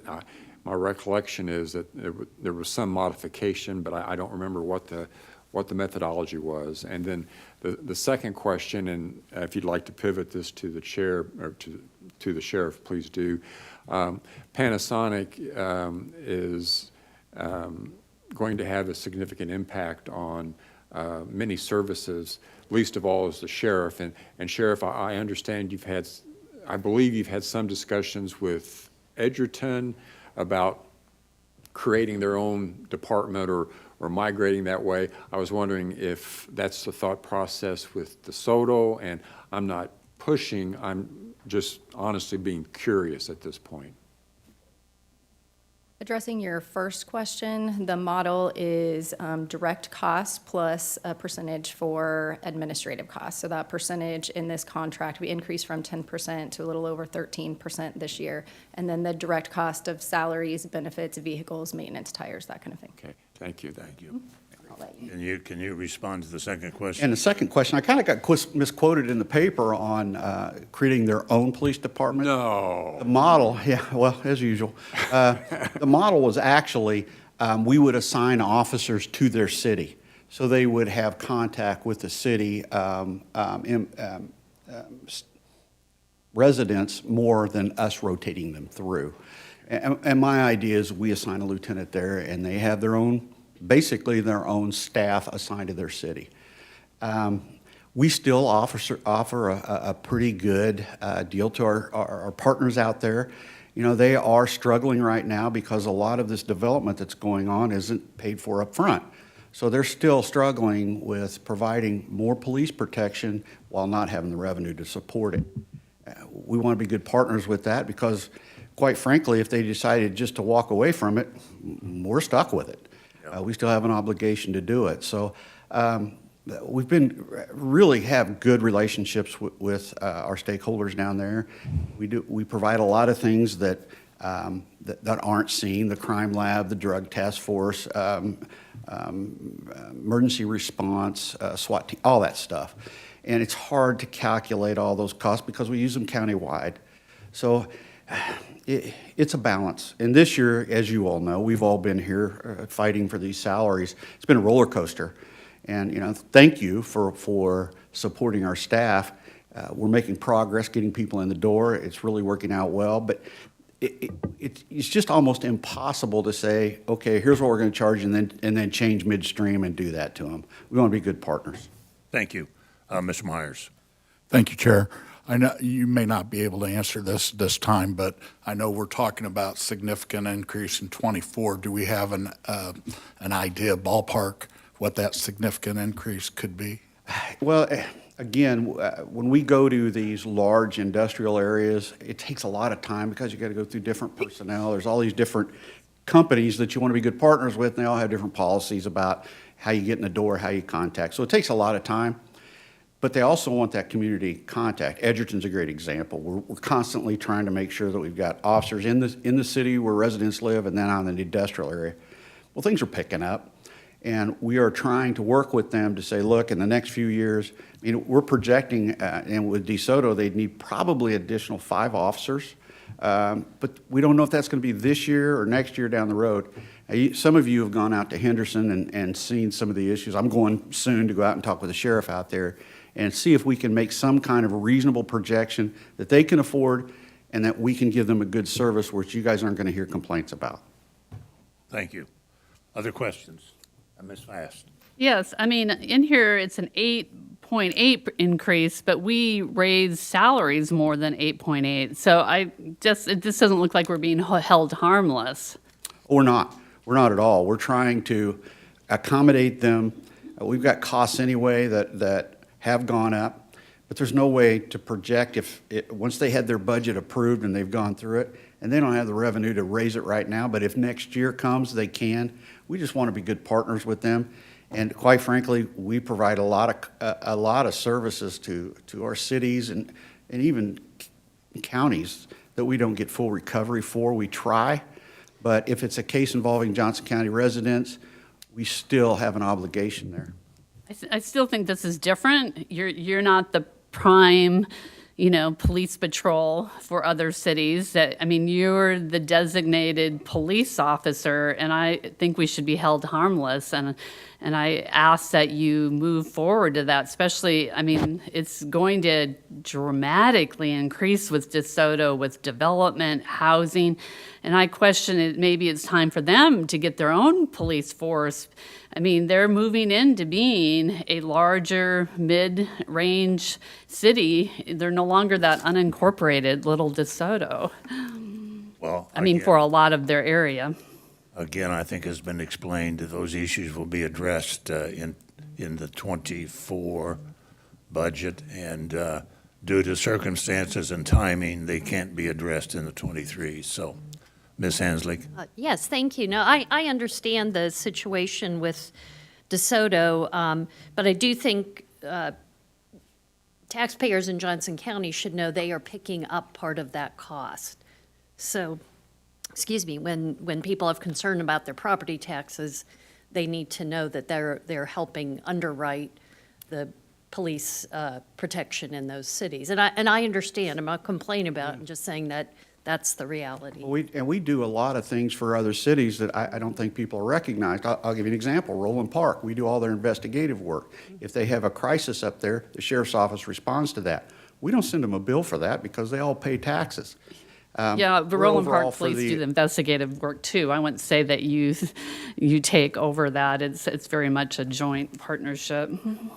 I would disagree with you. I'll disagree with you and talk to my chief of police. Our Being on staff city does council. handle it. All right.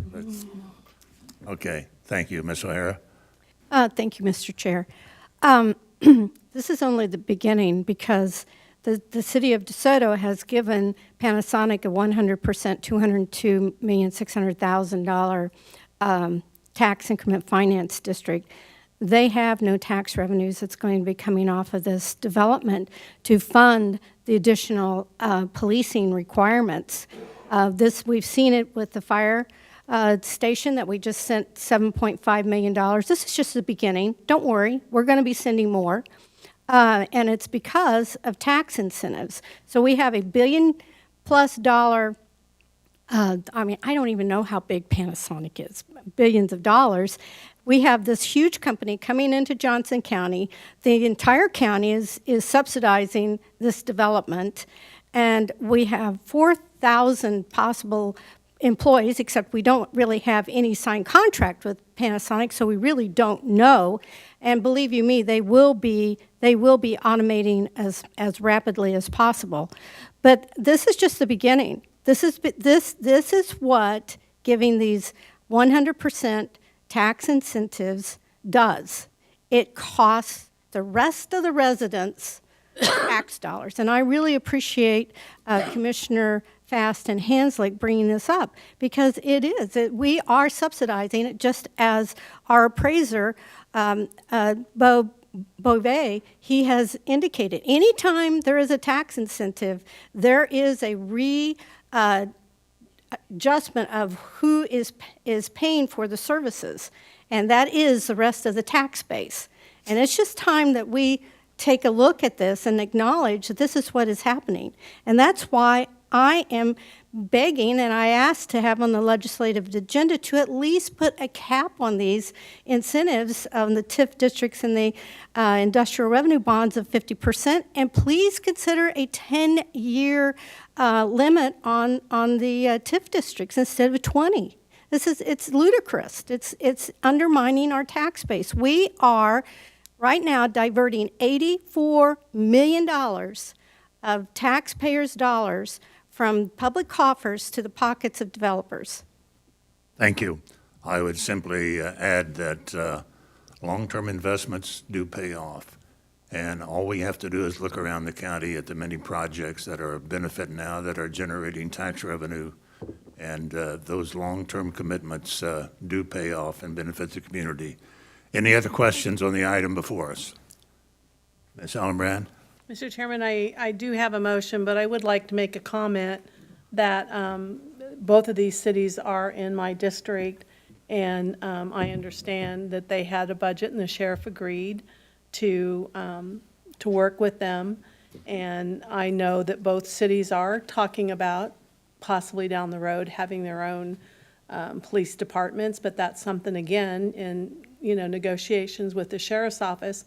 And I don't think we do realize how much the sheriff's office does provide other services in our county. And I think that's important. So do you want me to go ahead with the motion? If there's no further questions, why go ahead with the motion? Yes. I move to authorize an agreement between Johnson County and the city of DeSoto, Kansas for the provision of law enforcement services in 2023 by the sheriff's office to the city of DeSoto for the total amount of $591,381. Meyer, second.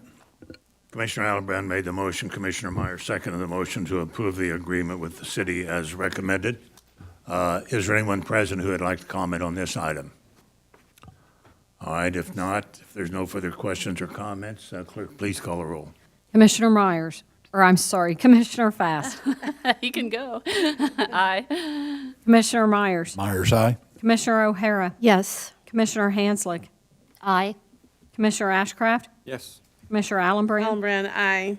And Chairman Eilert. Eilert, aye. We have 7 votes in favor, motion carried. Next item. Item number 10, consider authorizing an agreement between Johnson County and the city of Edgerton, Kansas for the provision of law enforcement services in 2023 for the sheriff's office to the city of Edgerton for the total amount of $485,326. Ms. Kilgore. Nicole Kilgore with the Sheriff's Office. This is a similar item. It is between the Sheriff's Office and the City of Edgerton for the policing services the Sheriff's Office provides for them. Again, they don't have their own police department, so we're required to provide the police protection. This one increased by 5.2% due to those administrative costs. They did not have the increase in call volume. That's why there's a difference in that percentage.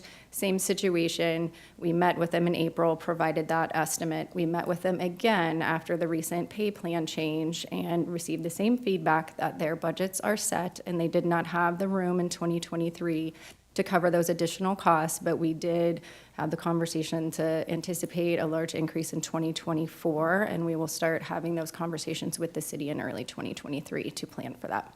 And with that, I can stand for questions, and the sheriff is here as well. Similar circumstances as to the DeSoto contract. Okay, questions? All right, anyone present like to speak to this item?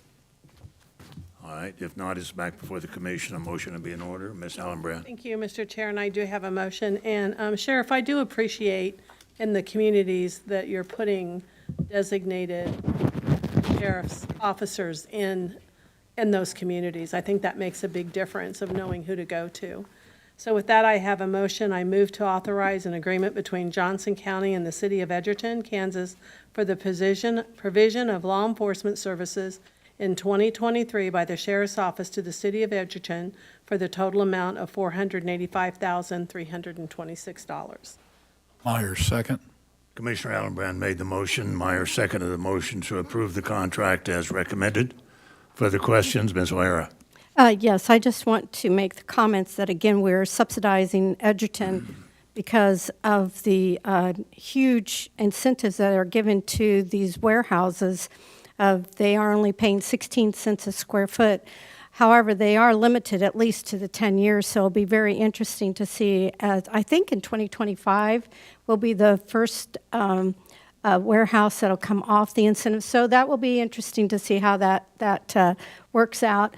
But again, these huge incentives, which 16 cents a square foot is approximately 93% of that, they're only paying 7% of their fair share, and part of that is going back to their infrastructure. We just need to understand that these tax incentives are decimating our tax base and requiring the entire county to subsidize these projects. An example, in Overland Park, I mean, I live in Overland Park. Our mill levy has gone from 7.6 mills in the early 2000s to over 14 mills now, plus all the increase in valuations. So it's time for us to recognize that the tax incentives do not work, and it's reflected. These strategies are exactly that is reflected in the Trump tax release of his tax statements. It's the same strategy. It's time to say these things do not work. Thank you.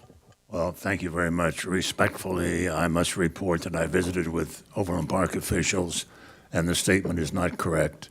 The mill levy has gone up in the last several years, but not because of TIF districts. So thank you very much.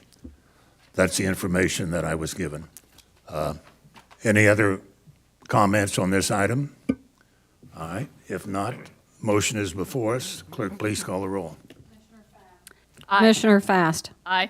Commissioner Myers. Myers, aye. Commissioner O'Hara. Yes. Commissioner Hanslick. Hanslick, aye. Commissioner Ashcraft. Yes. Commissioner Allenbrand. Allenbrand, aye. And Chairman Eilert. Eilert, aye. I have 7 votes in favor. Motion carried. I'm going Chairman, to. thank you, and Commissioner Fast, I'm listening, and we'll work on that in the future. Thank you. All right. Thank you very much.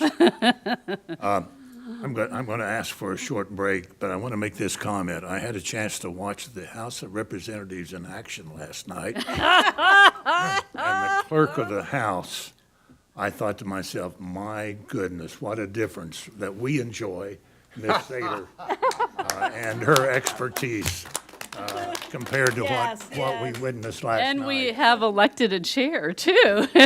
So we'll take a short 5-minute break and come back for the balance. Thank you.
At this time, we'll reconvene from our recess. I think we are ready for item number 11.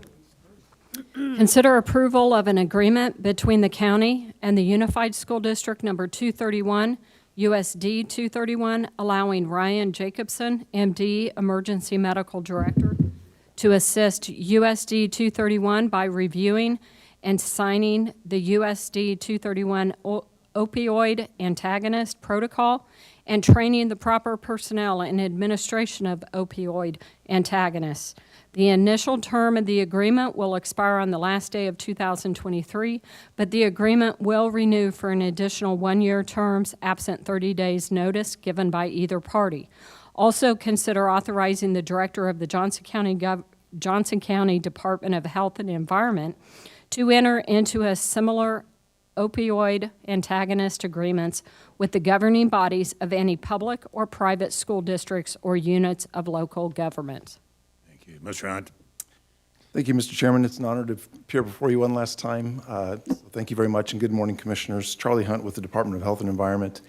And I'm here to ask for a couple of things. The first is to approve an agreement with Gardner-Edgerton School District, which is Unified School District Number 231, to allow Dr. Ryan Jacobson to serve as the medical director and to oversee the protocols and training for naloxone administration, primarily which is the opioid antagonist protocols. And then also to ask for approval for us to enter into future similar agreements. Just by way of background, with your approval, the county has entered into agreements with several entities that are very similar to this, including 4 police departments, 2 school districts, and the Kansas Alcoholic Beverage Commission with the Kansas Department of Revenue. So these are fairly routine now. In fact, the last time we appeared before you, this appeared on the consent agenda. And so we thought just to streamline the administrative process for any future agreements that are similar to this, we could enter into those on our own with your approval. So with that, I'll be happy to stand for questions. Dr. Jacobson is on Zoom in case there are any questions specifically about the program or the administration. And I don't think this is the first association that we have created or agreed to. Is that right? That's correct. Yeah. Okay. Well, it's a good program. It needs to continue and service those who are in need of it. Yes, Ms. O'Hara. Thank you, Mr. Chairman. Yes, obviously this is a very needed service, which is really extremely sad to say that we are having to instruct people as to how to administer this to reverse the effects of fentanyl.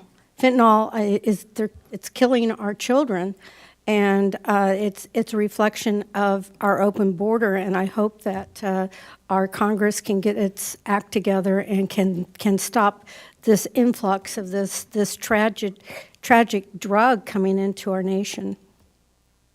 Okay, thank you. Other questions? Mr. Ashcraft? Thank you, Mr. Chairman. Mr. Hunt, I appreciate your efforts and I'm very supportive conceptually. That this makes a lot of sense, and I will support this. But I would be interested in the near future. I'd like to understand how we measure success, what the metrics we're using. We're going to invest in this, which we should, but what results are we expecting? What kind of outcomes? And I'd like to learn more about that. Okay. Ms. Honorbrand.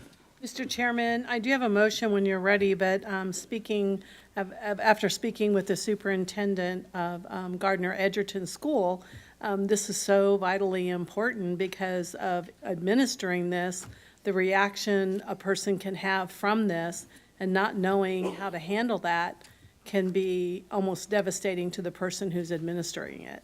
So I 100% support this program, and I'm so glad that you're doing it. Other questions of staff? Ms. Hansley? Yes, thank you, Mr. Hunt. I'm just curious, who in the school would be the proper personnel? Is it going to be the entire staff is trained in how to use this, or just select people? Just Sure. Curious. I'll briefly answer and then defer to Dr. Jacobson, who's online, but it will be the school nurse this is primarily under. Dr. Jacobson, did you have any additional comments? Yes, Ryan Ryan Jacobson, the EMS System Medical Director. Thanks for allowing me to speak about this. Typically, this is school nurses. We train a group in the departments and the police agencies or in the school districts, and it's a train-the-trainer type of model, so I do an initial training with them. They will train school nurses. Some may opt to allow school police officers as well to do that. So typically the law allowed for law enforcement personnel as well as school nurses to administer this, and that's what we're targeting. Okay. Thank you, I Thank you. appreciate that. All right. Other questions? Is there anyone present who would like to speak to this item? If not, it's back before the commission. Ms. Allenbrand, did you have a motion? Yes, Mr. Chairman, I move to approve the agreement between the county and Unified District Number 231 USD 231, allowing Ryan Jacobson, MD, Emergency Medical Director, to assist USD 231 by reviewing and signing USD 231 opioid anguish protocol and training for the proper personnel and administration of opioid analysts for an initial term to expire the last day of 2023 and additional 1-year terms to continue absent 30 days notice given by either party, or further to approve authorizing Director of the Johnson County Department of Health and Environment to enter into any similar opioid analyst agreements on behalf of the county and the government bodies of the public and private school districts of the units of the local governments. Wow. Meyer, second.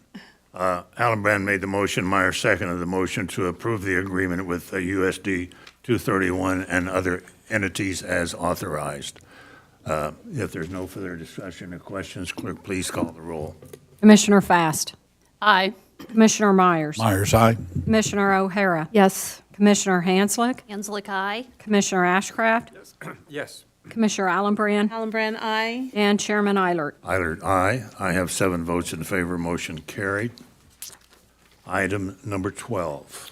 Consider authorizing the Johnson County Mental Health Center to accept the Kansas 988 operational grant from the Kansas Department of Aging and Disability Services, KDADS, in the amount of $1,200,000 to provide 24-hour coverage for the National Suicide Prevention Hotline. Mr. Fortney. Thank you, Chairman. Tanner Fortney, Mental Health. So I think as many of you are aware, the National Suicide Prevention Lifeline went live in July of 2022. Mental health is one of the locations in the state of Kansas. There are 3 that man that lifeline. And we've actually had a prevention lifeline that we've had for many, many years that people could call in. So that was a relatively easy transition for us. We already had a lot of staffing in place, a lot of resources. But as that's gone in place in July of last year, going back to the end of 2021, we had come before you with a $600,000 988 transition grant that we had received from KDADS. And at that particular time, we requested 6 FTEs to be able to beef up the staffing for the additional call volume that we knew would be coming. So that's worked out very, very well for us. And now this year, for 2022, we've incurred costs as a part of that hotline, and now the amount that's being increased from the state, not for the 988 transitional grant, but what they're now calling the 988 operational grant. So this is paying for those ongoing costs that we have. And the amount's gone from $600,000 up to $1.2 million. This is what we would call a reimbursement grant, and what that means is this is reimbursing us for costs that we've already incurred. This is not for future costs moving forward. We are not adding any FTEs as part of this request. We're maintaining our current staffing levels. I would anticipate, given our call volumes, probably in the coming months and years, we will be having to add more staff. But at this point, we're not having anything as part of this request. This is just for costs that we've already incurred. So with that, I'll be happy to answer any questions. Questions? Thank you, Mr. Chairman. Mr. Fortney, looking at your KPIs here, help me understand. We've implemented this program, and I'm supportive of the program, but I'm looking at the metrics, and it seems like there's a precipitous increase in suicides projected for 2022. So what are you anticipating? Will it be leveling off, or are you expecting some reduction because of this program and the services this program has to prevent, stop suicides from happening? So it's kind of a difficult question to answer. It's really hard to be able to gauge whether or not we're going to see suicides leveling off. I would anticipate that's probably not the case based on the trends we've seen. And as the Johnson County population continues to grow, it's going to increase. What I do think, though, is that when you look at the numbers and the data, as well as what you can see on our client suicides, which have been going down, which I think is a testament to the great clinical work that our staff do, I think that what we're seeing is we're seeing a slowing of this number of suicides. So in other words, if we didn't have this line, instead of me projecting that we'd have 96 suicides this year, we might have 110 or 120. It's really hard as the county continues to grow, and there's all these different variables at play. But we are seeing with the work that we do and the other efforts we have, we've at least been seeing a slowing of that.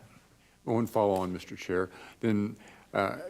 Do you also track comparables that other communities that we're comparable to that maybe don't have this program, and are we tracking with them, or are we bettering them, or and we can discuss this offline because I am supportive. I just don't understand what the outcomes are anticipated to be. I'll just mention that we do look at national data and national stats, and we are seeing that we're definitely below where those national stats are on a whole. As far as looking at all of the communities, let's say in the Kansas City area, getting some of that data is very difficult because we don't always have access to it.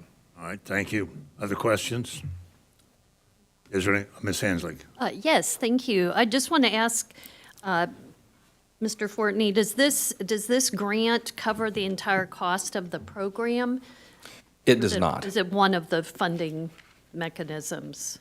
So it is one of the funding mechanisms. We will definitely use all $1.2 million of that.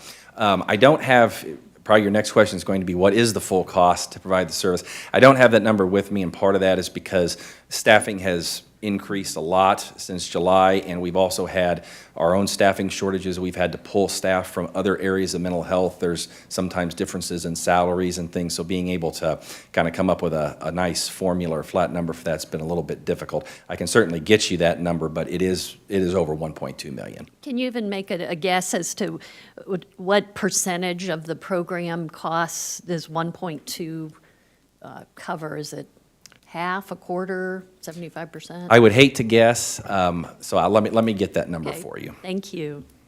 Ms. O'Hara. Thank you. So just so that people that are watching will know, the total county suicides for 2019 was 79, 2020 was 75, and 2021 was 90. So that's an extremely significant increase from 2020 to 2021.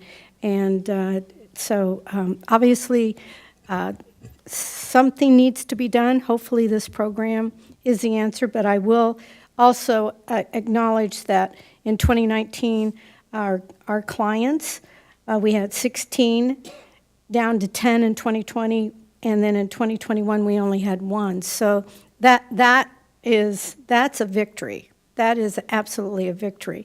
So I'm hopeful that this will work. We will stay tuned and see. Thank you. Is there anyone present who would like to speak to this item? Sir, we have a virtual person. We have Cassie Woolworth. Cassie Woolworth. Good morning. Cassie Morning, Woolworth here. The increase in 21, just FYI, might be because of COVID and because we were all shut in. We couldn't visit our loved ones. Our Christmas of 2021 was spent in our own little living rooms with no visitors. So COVID may have a little effect on our suicide rate. Just a thought. The reason I'm here today is I want to say yes, yes, yes. The program works if you work it. And that's all the survivors will ever say. But in order to work it, you gotta fund it. So if you ain't gonna fund it, it ain't gonna work. So I am here to say yes, please, please, please say yes to the money. We've already allocated it. It really has been partially spent. And we need it. The effects of COVID are going away, but we still have the effects of being shut in for 2 years. So I am a proponent of mental health. I am a proponent of keeping the mental health patients out of jail.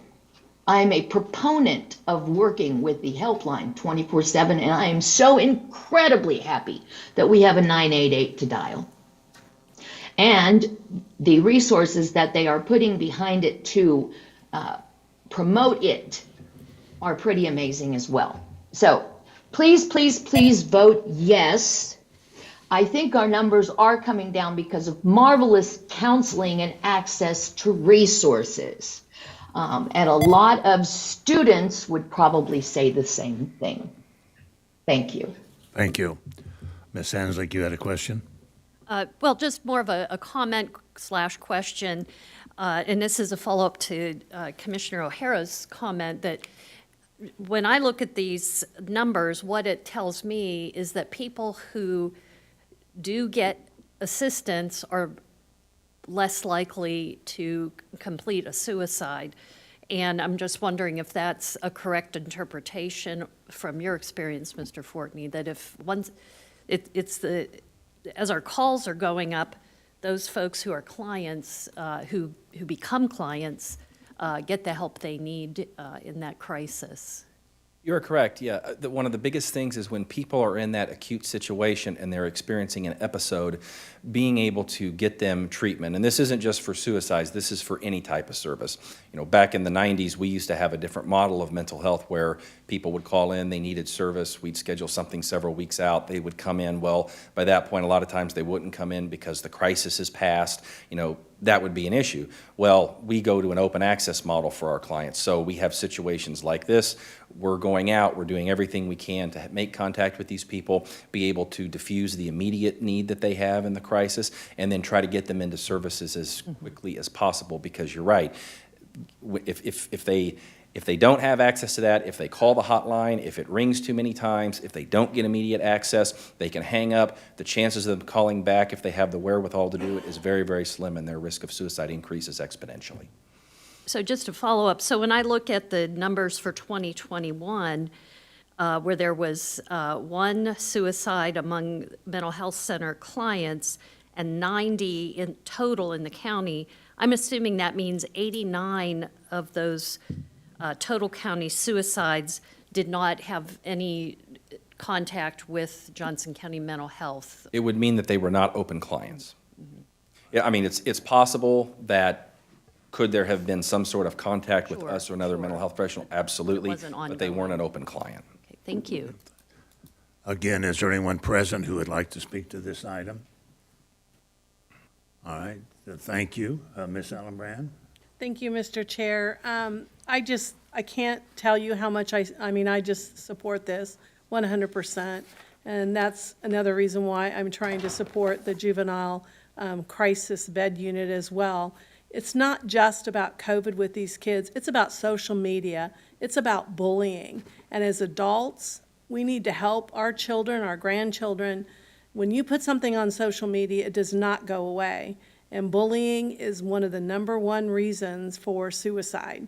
Other children telling children to commit suicide, it's more and more that's being done. It gives people a big voice on social media. And I think that's something that we all need to work on, is to be careful what we put in social media. So thank you for doing this. All right, Ms. Fass. I have a motion. Go right ahead.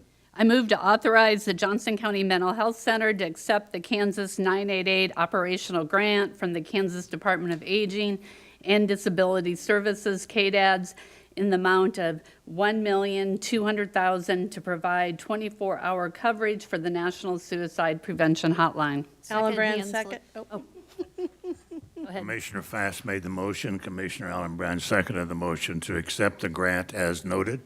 Ms. Hanslick? Yes, I just wanted to mention that this week, Commissioner Fast and I had the opportunity to visit the RSI Crisis Stabilization Center up in KCK. Thank you to Tim DeWeese for making those arrangements. And speaking for myself, it was very enlightening, because I don't know that everybody understands that we have this this program. It's really a collaboration between Johnson County Mental Health, Wyandotte Behavioral Health, and RADAC. It is 100% state-funded, and there are 3 units. Law enforcement can bring people to that facility 24 hours a day. They provide a triage. They have a sobering, 6 sobering beds. They have a crisis observation unit, which I think is 7 beds. I can't remember the exact number. And then there is a crisis stabilization unit where they can actually stay, reside there for a certain period of time, total of 21 beds. And the issue that they had talked about was, in order to use that service, it's all voluntary. It's 100% voluntary. So if someone is a danger to themselves or others and needs to be involuntarily committed, the problem then becomes there are not enough state beds at the state mental hospitals. And so it was very enlightening. I encourage all commissioners, I know the chairman visited a couple weeks ago, I'd encourage people to go visit there, especially as we're having a lot of conversations about how we're going to invest in the future of our mental health facilities. All right, thank you. Any further questions? All right, if not, motion is before us. Clerk, call the roll. Commissioner Fast. Yes, I move, oh, yes, sorry. Commissioner Myers. Motion is before us. I'm Thank ready you. to go. Myers, aye. Commissioner O'Hara. Yes. Commissioner Hanslick. Hanslick, aye. Commissioner Ashcraft. Yes. Commissioner Allenbrand. Allenbrand, aye. And Chairman Eilert. Eilert, aye. I have 7 votes in favor. Motion carried. I'll just add to what Ms. Hanslick said. I asked Mike Bauer and Tim DeWeese to put information together for all of us to review about the number of programs that we have and the number of beds that are offered in support of those programs. So as that discussion goes forward, please refer to that information. There's more opportunities, I think, than what the general public and even some of us are aware of. So, next item. Item number 13, consider approving an exception to competition and authorizing the Johnson County Mental Health Center to enter into a services agreement with Overflow Storytelling Lab, LLC, to provide a story campaign and community mobilization efforts for Phase 5 of the Number 0 Reasons Why campaign in an amount not to exceed $140,000 for the contract period ending December 31st, 2023, per Administrative Policy and Procedure Number 110.180.A.16. Mr. Tanner, you're up again. Tanner Fortney, Mental Health. This is an annual contract that we bring before you for our 0 Reasons Why campaign with Overflow Storytelling. I'll briefly recap the history. The program began in 2017, and at that particular time, the school districts in Johnson County were individually contracting with Overflow to provide that service. They eventually approached us because it was becoming unwieldy for 6 different school districts to try to do that, and they don't, of course, specialize in mental health and suicide prevention. So they'd approached us about taking over that contract, and so we did take on that contract. We do the management and the oversight. We do have some funding we provide, but the school districts do continue to pay their portion of funds that comes to us from ATF funding. And so that campaign's been very successful in the sense that we've had a lot of students go through that campaign, a lot of students stepping up that have helped to really keep that campaign alive and help to both build it and bring more awareness into school districts. So it's been a very successful campaign from that perspective, and we've continued to build upon this year after year. We're now moving into our 5th phase where we're continuing to add some additional services that we'll be doing. The good news, though, is the cost of $140,000 is not changing. That's the same as it was last year and the same the year before, but we are just continuing to look at different ways and different services and activities that students can participate in to both increase their awareness and bring community attention to this particular problem that we face. And so with me today is Shanna Burgess, our Director of Prevention and Communication, and she'll be here if you have specific questions you'd like to ask about the campaign itself. Okay. Thank you. Questions of Mr. Tanner? Mr. Ashcraft. Thank you, Mr. Chairman. Mr. Tanner, I think we all realize that there's a challenge, and as Commissioner Allenbrand talked about social media and the pressures that it has on the population generally, but maybe more specifically youth. I was wondering, though, how are we measuring success? Are we seeing, I understand people are participating, which is great, but are we seeing a leveling off or reduction in youth suicides and attempted suicides that are attributable to this effort or other efforts? Yes, good question. So throughout the last several years, we actually did see a lowering, as you would say, in teen suicides throughout Johnson County. I don't have the number breakdown of teens for 2022 yet, so I'd have to look at that. But we had actually seen a reduction. Now, how much of that could I directly attribute to this campaign? That's a real hard question to answer because we have so many different suicide prevention efforts. There's others in the community, other groups that do that.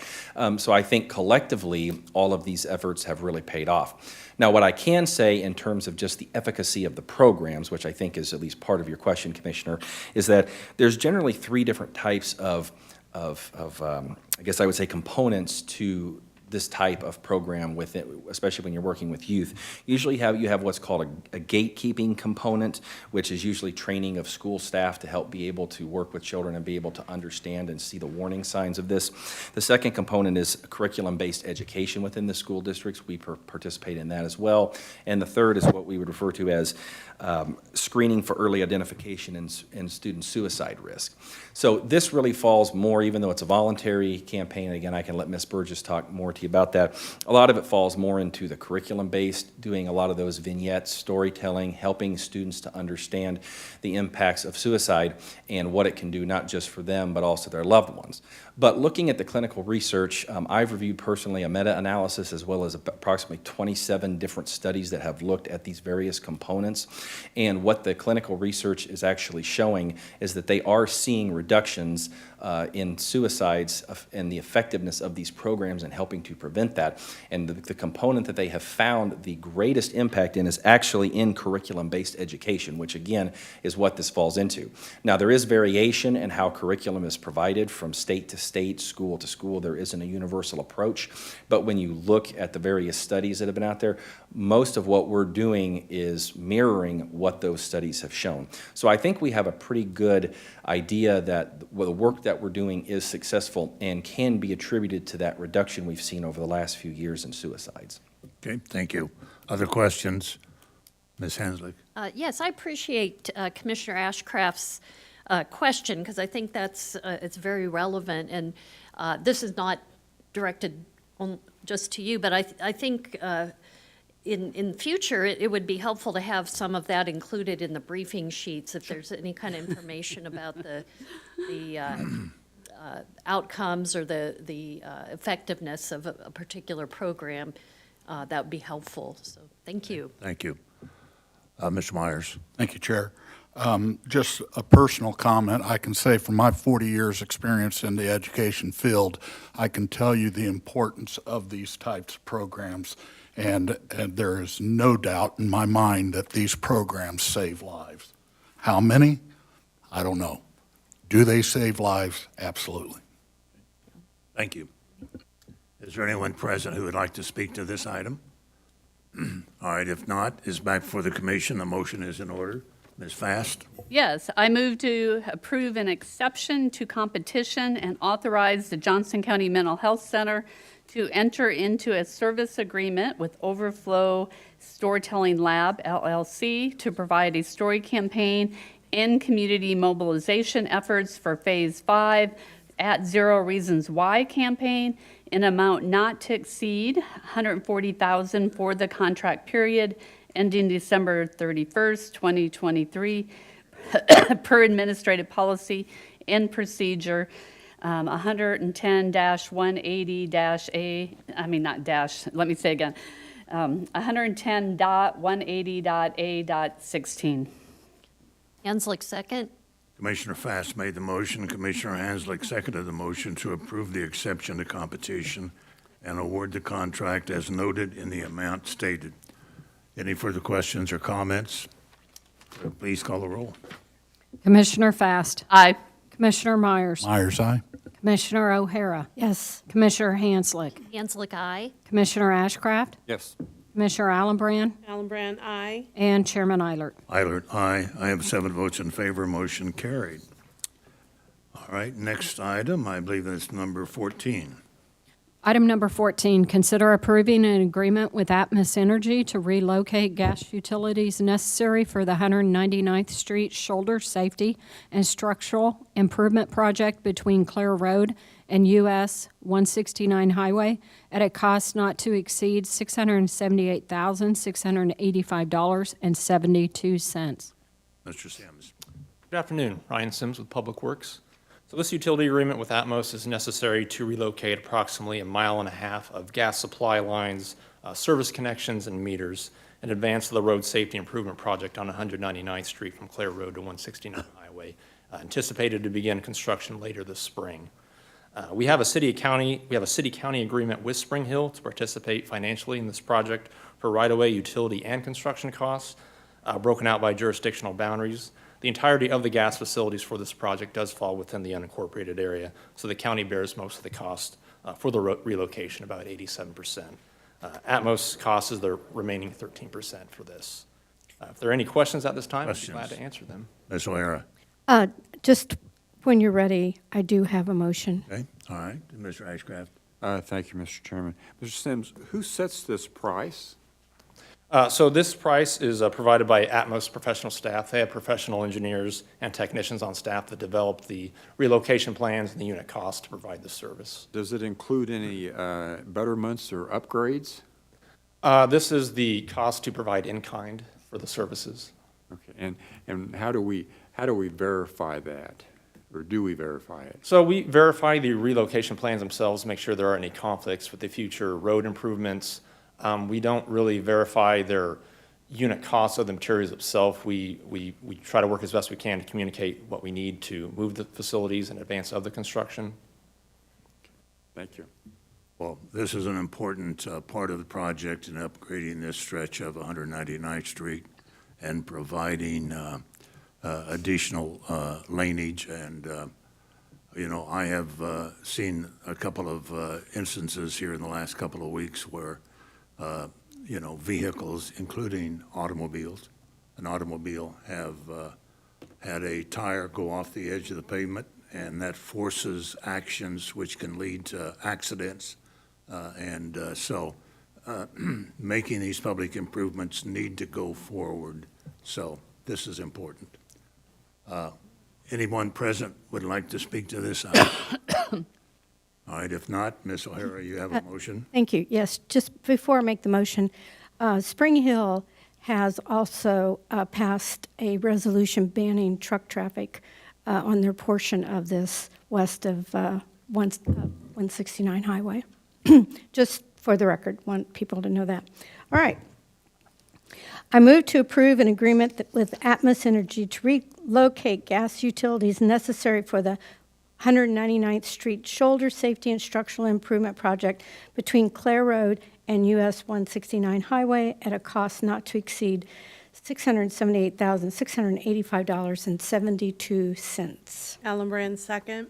O'Hara made the motion. Allenbrand seconded the motion to approve the contract as recommended in the amount as noted for the improvement of 199th Street from 169 to Clare Road. Any further questions, Mr. Ashcraft? Thank you, Mr. Chairman. Mr. Chairman, I agree with your summation. This is an important project. It needs to be done. I think what I struggle with is that we're at the mercy of Atmos, as any city is when these kind of changes have to be made, and when you're dealing with a monopoly that can set the prices that they want, it's just a personal frustration. And I don't have a solution, but I just offer that vent. Okay, thank you. Any further comments? The motion is before us. Clerk, please call the roll. Commissioner Fast. Aye. Commissioner Myers. Myers, aye. Commissioner O'Hara. Yes. Commissioner Hanslick. Hanslick, aye. Commissioner Ashcraft. With reservations, yes. Commissioner Allenbrand, Allenbrand, aye. and Chairman Eilert. Eilert, aye. I have 7 votes in favor, motion carried. Item number 15.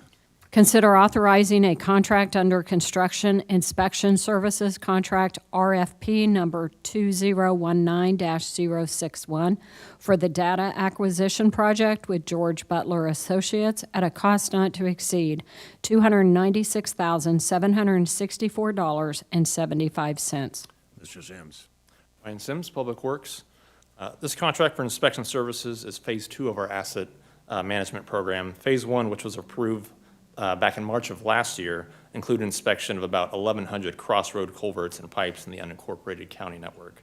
This Phase 2, which I'm here today to present for, will include data acquisition for retaining walls, sidewalks, and guardrail structures in the unincorporated area, as well as pipes, culverts, and storm sewer located out at New Century Air Center. This Phase 2 will also include analysis of available site distance at section line road intersections in the unincorporated area. These inspections and analysis are needed to maintain, replace, and improve the county's assets, as well as prioritize future projects in a cost-efficient manner. GBA is part of the county's on-call services for inspections, and they are the firm best suited with the staff and expertise needed for the inspections. They also have the most resources to devote to this project, including certified structural inspectors needed to inspect the retaining walls. If there are any questions at this time, I'll be glad to answer them. Questions of staff? Mr. Ashcraft? Thank you, Mr. Chairman. Mr. Symes, how do we obtain assurances that this is a competitive or the best price possible? So with GBA, it's more of a thing where they already have their proprietary software to acquire data, already meshes in with our existing data we have with the county. So it's an apples to apples thing. We're going to save a lot of hours with the data acquisition. We don't have to convert anything. You know, it's not an apples to oranges. It's more of an apples to apples type of situation. They also have a lot of existing LiDAR, existing ground data that we don't have to pull later on, which is going to save countless hours of our staff or another consultant to pick that up. They already have that, and they can include that as part of their data package to give to us. So would you consider them a sole source provider? No, I would not consider them a sole source. They are one of, I believe, 5 on-call consultants that we use for inspection services. But in terms of pricing with the other 4, you've done some kind of analysis that substantiates that this is the best practice, the best price. Yes. When we upfront, we get them on the on-call services. They provide their unit costs for hours, man hours, and services provided for each type of project. Okay, thank you. Thank you. Other questions? Ms. Allenbrand? Mr. Chairman, when you're ready, I do have a motion. Is there anyone present who would like to speak to this item? If not, Commissioner Allenbrand, you have a motion. Thank you, Mr. Chair. I move to authorize a contract under construction inspection services, contract RFP number 2019-061 for the data acquisition project with George Butler Associates at a cost not to exceed $296,764.75. Hanslick, second. Allenbrand made the motion. Hanslick seconded the motion to approve the contract with George Butler Associates as noted and recommended.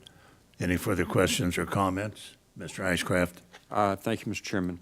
Mr. Chairman, I understand the project and the importance of this project, but I am not convinced that the cost-benefit analysis has been done to substantiate the selection of this vendor. I'm not saying that the vendor's not competent, and I'm not saying it's not the best price, but I don't see the argument, so my vote will reflect that concern.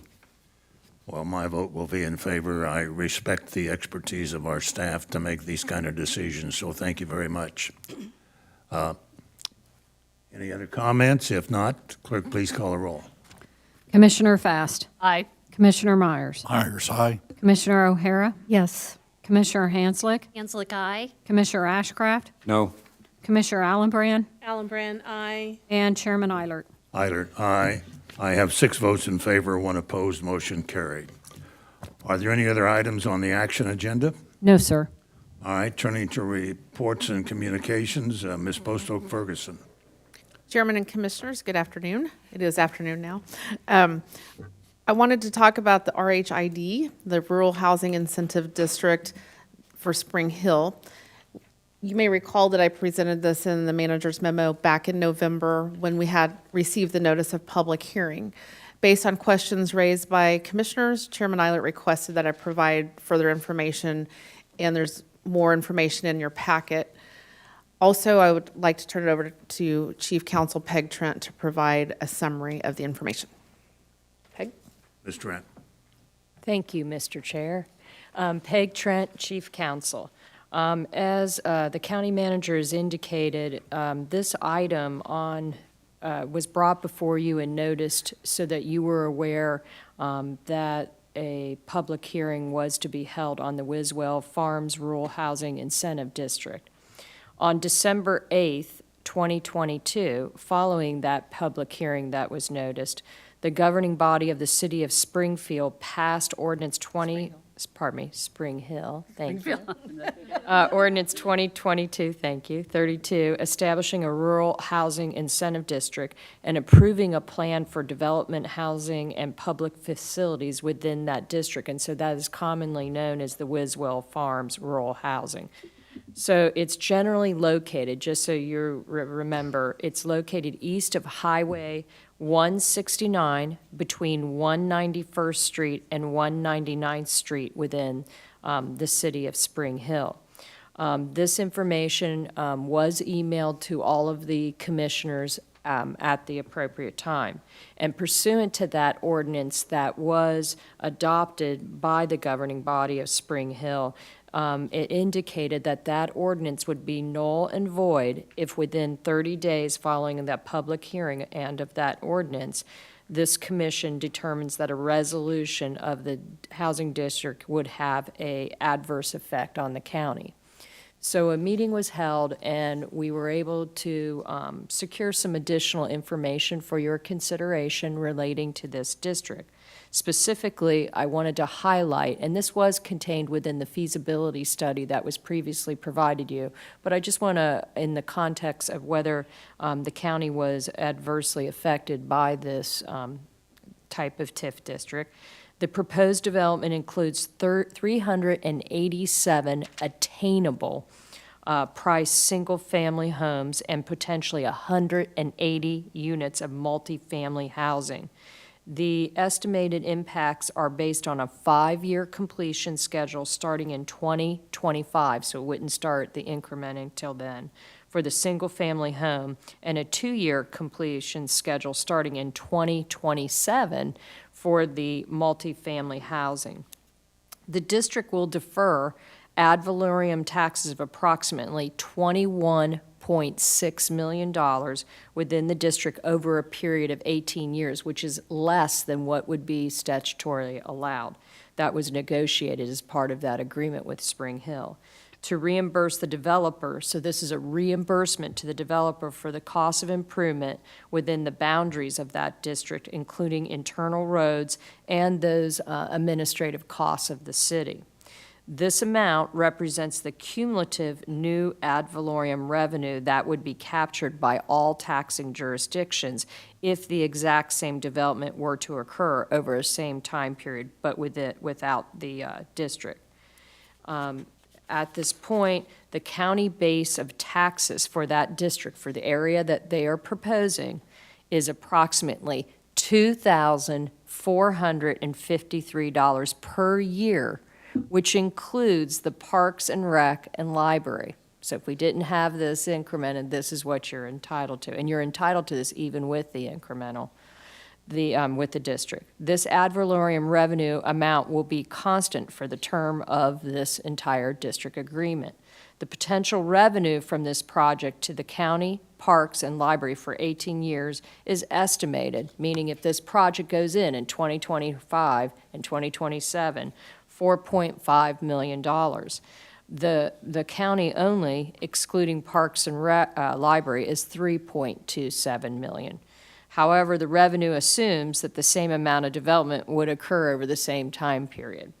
With that, as a result of this project, keep in mind the downstream growth that is going to occur as a result of this development to the surrounding properties may increase. And I believe the county representatives would indicate that we do see, what they result from the project, growth in those surrounding areas.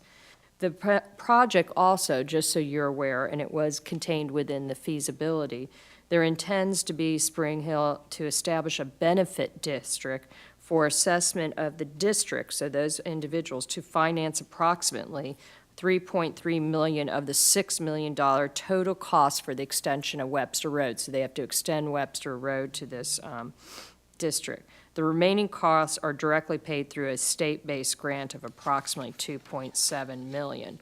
So at this point, when you are looking at the monies and the funding, I wanted to make you aware the school district is also in the similar situation of where they have the ability to veto. They did have a meeting. They had a financial analysis conducted by their fiscal individuals and looking at the school funding, and they determined that there was, at this time, as a result of this, no adverse impact to the school district with the funding. Is a complete, they called it a, I guess, even or wash, what would occur. And at the end of 18 years, you may see growth of additional students. I recall a number of approximately 400 additional students. So at this point, when we look at the state statute, what is an adverse effect? You are very familiar with this with other types of TIF. There is no direction given to the county as to that. We have discussed fiscal impact, but there's other impacts. So at this point, without any further direction, with what we provided you in numbers, you will receive the same amount of taxes over the 18 years that you're receiving right now. All right, thank you very much. I will just summarize that this is a program that's been authorized by the state legislature and the state of Kansas. The state of Kansas will also have a commitment, as I recall, about $2.7 billion Correct. To assist in paying for the infrastructure. And the unique part is that the homes that will be built, the homeowners will continue to pay property taxes at whatever level they are in the county and in the city of Spring Hill. That money will go to reimburse the developer for paying out of pocket for the infrastructure costs. And I think we're all aware that in most of our cities, the land cost or the lot cost for the homes are significantly impacted by the cost of the public infrastructure to support those homes. So as streets are built, whether it's sewers or utilities or what have you, the cost of that is applied toward the actual cost of the lot. So that is one benefit. The homeowners who will be paying the taxes, there's no abatement of the taxes that they will be paying, will go to reimburse that infrastructure costs. The schools, assuming that the homes are built out as presented, additional students will increase money from the state, the school plan, and I think that was a major focus of their interest. So, this is a unique plan. It's only been available for the last couple of years in Johnson County. Previously, counties of more than, 80,000? Correct. Could not participate. A couple of years ago, the legislation was changed and made it city-specific. And so I applaud the city of Spring Hill for taking this step. And as I recall, it was approved 5-0. That's correct. So, we have had a lot of discussions, a lot of comments from this board about the necessity of more affordable housing in Johnson County. And there have been some public funds committed to that. And this is an opportunity that I think we should approve, that we should provide support to Spring Hill for this effort. Questions? Ms. Allenbrand. Thank you, Mr. Chair. I am in support of this in our rural areas, and I also appreciate Spring Hill coming to the plate to get this done. It's important. I serve on a subcommittee, housing subcommittee, through the commission here, and the need for affordable housing, it's very much needed, and there's a shortage, and this is going to allow the citizens of Spring Hill and some of those citizens to come back to Spring Hill that couldn't maybe afford to live there. So I think this is very important. I do have a question while you're here. So when you're talking about the infrastructure, then you're going to be taking care of the roads around the development, so the infrastructure will be in as well on the roads? Who are you asking? Is there someone from Spring Hill who can respond to that? As they're coming forward, both the city administrator, Lane Massey, and bond counsel to the city of Spring Hill, Tyler Ellsworth with Kutak Rock is here, and Tyler's at the podium. Thank you. Good afternoon, Chair and Commissioners. Could you speak louder into the microphone? Certainly. Good afternoon, Chair and Commissioners. Appreciate the opportunity to be here on the behalf of the City of Spring Hill. Commissioner Allenbrand, with respect to your question, the RHID tax revenues will go to fund an extension of Webster Road from 191st to 199th, and it will also be used to pay for the costs of internal streets in the single-family subdivision as well as associated infrastructure. Thank you so much. Certainly. I think the important thing is that, this benefit district will allow costs of the infrastructure to be recovered over a period of time rather than to be assessed directly to the home buyer. And can you give us an approximate idea of the work you've done in regards to the approximate price of the single-family dwellings? Yes, I can share the information that the developers team has shared with us. And really, as has already been noted today, the developer's stated goal with this development is to provide an attainably priced home. And so for a single-family home in Johnson County, and I can't tell you what the average price of a single-family home in Spring Hill or in Johnson County is today, it's probably in excess of $400,000. Yes, that's right. The developer's projections are that they're hoping to be able to offer these homes at a price of around $300,000 a home. There's a range from maybe $280,000 to $320,000, and it'll depend on market conditions and other factors, but their stated goal is to provide an attainable product. Thank you. Other questions? Ms. O'Hara. Thank you. Are there any guarantees as to restrictions on the developers as to a profit margin? Are they, in the documents that I've read, I do not see any stipulations that they cannot charge more than X number of dollars. And obviously, I'm from the industry. I understand the cost increase. And also, I want to point out that $320,000 house, if you are financing it and people that need attainable housing, they have very little to put down, and there's closing costs and et cetera, et cetera. So they're most likely going to have a very high percentage of that. Let's just say 100%. That payment is approximately $2,500 a month, which requires about $100,000 to $110,000 at a 42% ratio to debt. And this is not attainable. Attainable is not mentioned in the Rural Housing Initiative District. And also, I want to ask a question to our Chief Legal Counsel.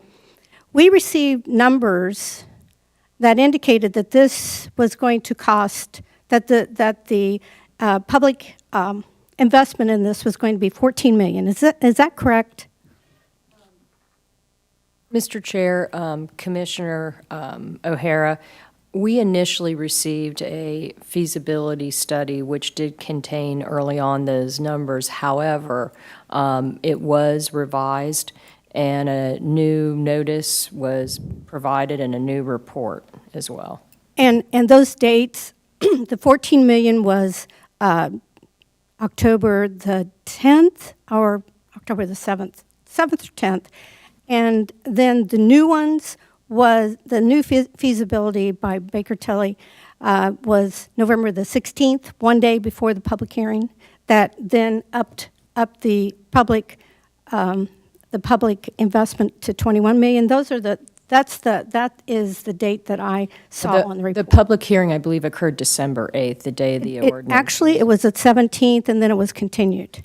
Regardless, the public hearing was held. That information was made available at that time. We have, for the purposes of this commission at this time, what procedurally occurred below at Spring Hill is not the business of the commission at this point. Looking at what you have before you, you have an ordinance 30 days from that public hearing for veto. And I also want to just give some historical data. In 2017, the city of Spring Hill issued 145 building permits, 2018, 148, 2019, 128, 2020, 184, 2021, 284, and 2022 through November 30th, 195. I know that everyone and all of us wants to help to find an answer to attainable housing and affordable housing. But it's the interest rates. At 3%, which interest rates were at, a $325,000 house, the principal and interest would have been $1,300 plus, another problem. So it would have been about $1,800 total with the property taxes and insurance. It's the interest rates. That is what is impeding the affordability. And we have no guarantees that these lot prices are going to be within any. There's no guarantees. I mean, right from the documents, it states the governing body of the city does not expect to receive any contractual assurances from the developer guaranteeing a financial feasibility of specific projects within the district. There's no guarantees. And I'm from this industry. I understand all of this. And what you're doing is that you're saying we're going to be collecting the same amount of taxes, but you fail to say that we are going to have an increase in need of services. And on this dais this morning, we've already seen the cost. I mean, we're subsidizing the police protection in DeSoto. We're subsidizing the police protection in Edgerton. We will be subsidizing through county services, Parks and Rec, library, all of the other services that we provide in the county.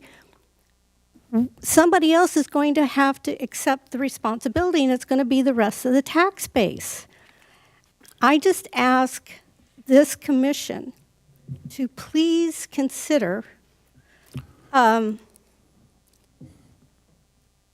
having a special meeting. Let me get my wording here, sorry.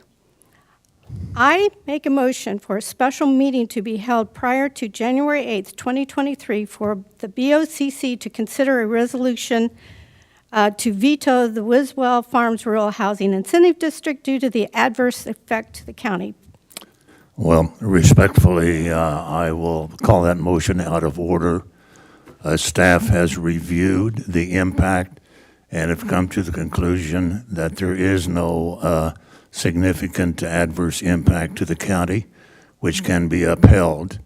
And I would say this, we have had many conversations from this dais about our desire to provide in the county attainable single-family homes. So we can support this action, or we can continue to talk about it. And I think our best effort is to support Spring Hill in this effort. Mr. Ashcraft? Thank you, Mr. Chairman.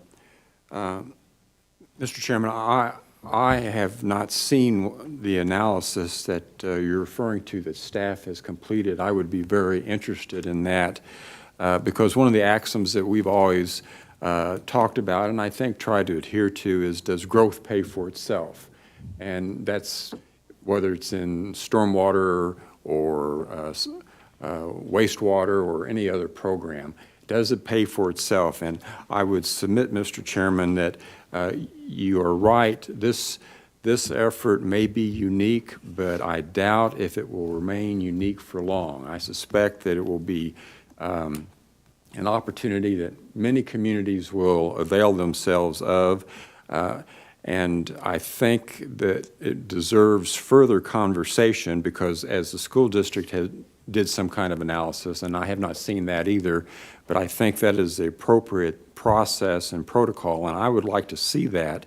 And until I see that, I would have to say, Mr. Chairman, that I would agree with Commissioner O'Hare's motion, and I understand you've ruled it out of order, but I'd like to have some understanding from the parliamentarian that a motion at the dais that's been seconded, how is that Mr. ruled Chair, out of order? first of all, the motion was made by Commissioner O'Hare, and I believe now you're doing a second.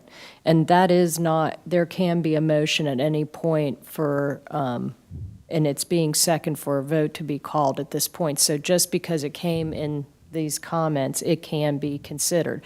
But I will correct and make sure, and maybe Commissioner Ashcraft, you're not aware, but in the packet under the manager's memo, I did include all of the PowerPoint from the school district that they went through their analysis. I also included all the talking points that were provided today to you verbally, along with memos that have been provided, I think, early November from my staff outlining these type of districts, rural incentive districts, and what was required for a veto. So I did include information to make sure you had that information. And at this point, if that is right now a motion on the floor, that would need to be, and it was seconded, it is proper, and it would call for a vote. Okay. Well, I have ruled it out of order. Okay. So, and to your comment, I am sure there will be other cities who will look at this. I'm aware that Edgerton, who has been trying for years to expand attainable housing in their community, is probably interested in this approach. So I don't think there's any question there will be additional opportunities for us to review. So, Mr. Ashcraft. Point of order to respond to the counselor. As a clarification, and maybe I misunderstood you, Mr. Chairman, I thought you had indicated that county staff had looked at the fiscal impact of this effort. I have not seen that. I have seen what the city of Spring Hill did, but what has county staff? Well, I think it's a fairly easy response to that. The county, the police services are going to be provided by the city, not the county. The sewers will be provided by the city, not the county. And all of those city services will be provided by Spring Hill, not the county. And the county will continue to receive the $2,450 a year that we currently receive. For this project to be vetoed, okay, it goes away. The county will continue to receive $2,450 a year. This property is appraised as vacant, and it will continue to be vacant without this kind of project. But, Mr. Chairman, the issue is the cost associated with this development and how it impacts the county, whether it be ambulance service or whether it's transit service or its impact on the demands for libraries or parks that these residents will be enjoying at the expense of other taxpayers. What is the impact on the county, and has that been analyzed in a fashion similar to what the school district did? They said it was a wash, and maybe it is a wash for us, but I have not seen that analysis. Well, there is a park in this project, which will be the responsibility of Spring Hill. So there is no park cost to the county. And the fire district will continue to receive its money. And in my conversations with MedAct personnel, they see no real negative impact on this project. So that's my report. Ms. Fast. Yes, one of the issues with, counties vetoing TIF districts is how adverse action is defined, and so no county has ever vetoed a TIF district. Is adverse action defined more in depth under this? I couldn't tell. So Mr. Chairman, adverse effect is not defined, and it's not defined in TIFs, it's not defined in this type of district either. There are other communities that do have policies, such as Sedgwick, that outlines a set procedure. The staff goes through in making that and providing that information. We do not have a policy in Johnson County related to that. So the best that we are able to do, and as you said, you're not aware of any TIF district being in the state of Kansas. From my research, and I did reach out to bond counsel, we may know of 1 or 2 communities that have done that, but I would submit to it may not have been done properly under a resolution and findings and so forth. So the key is the findings. And you open yourself and expose the county if you aren't able to articulate how you've been adversely affected. And in this particular case, the legislature does not define that, but we have provided you today in your memo and in discussion points just to give you an idea of what would come forward. Thank you. Other questions? Ms. Hanslick. Thank you, Mr. Chair. I would be thrilled to see more of these proposals coming before the board. I've mentioned before that one of my frustrations is at the state level, especially through Kansas Housing Resources Corporation, these opportunities to take advantage of programs that support development of attainable housing are limited to the rural areas. And so for us in Johnson County to be able to take advantage of this is fantastic. We've talked about that currently, according to developers, really the only thing that is profitable for them to build are either very, very expensive homes, single-family homes, or multifamily projects. This is an opportunity for us to help that gap be met so that somewhat more attainable housing can be available. Is this going to answer and meet all of our housing needs in Johnson County? No, because these homes, as Commissioner O'Hara pointed out, they aren't affordable for everybody, but it's a step in the right direction. It's a step in expanding the spectrum of housing that we have in Johnson County in terms of price points. And we all know that the biggest problem in Johnson County right now is the lack of housing stock, period. Our appraiser talks about that all the time. This allows us to have that and to have something that's more attainable. I don't know what the average house I don't know what the average sales price is in Spring Hill, but I know it's close to $500,000, and so something between $280,000 and $325,000, I think, is something young families may be able to afford. Not all, but it's a step in the right direction, and I'm very supportive of this. Any other questions? Ms. Allenbrand. Mr. Chair, I'd just like to make a comment.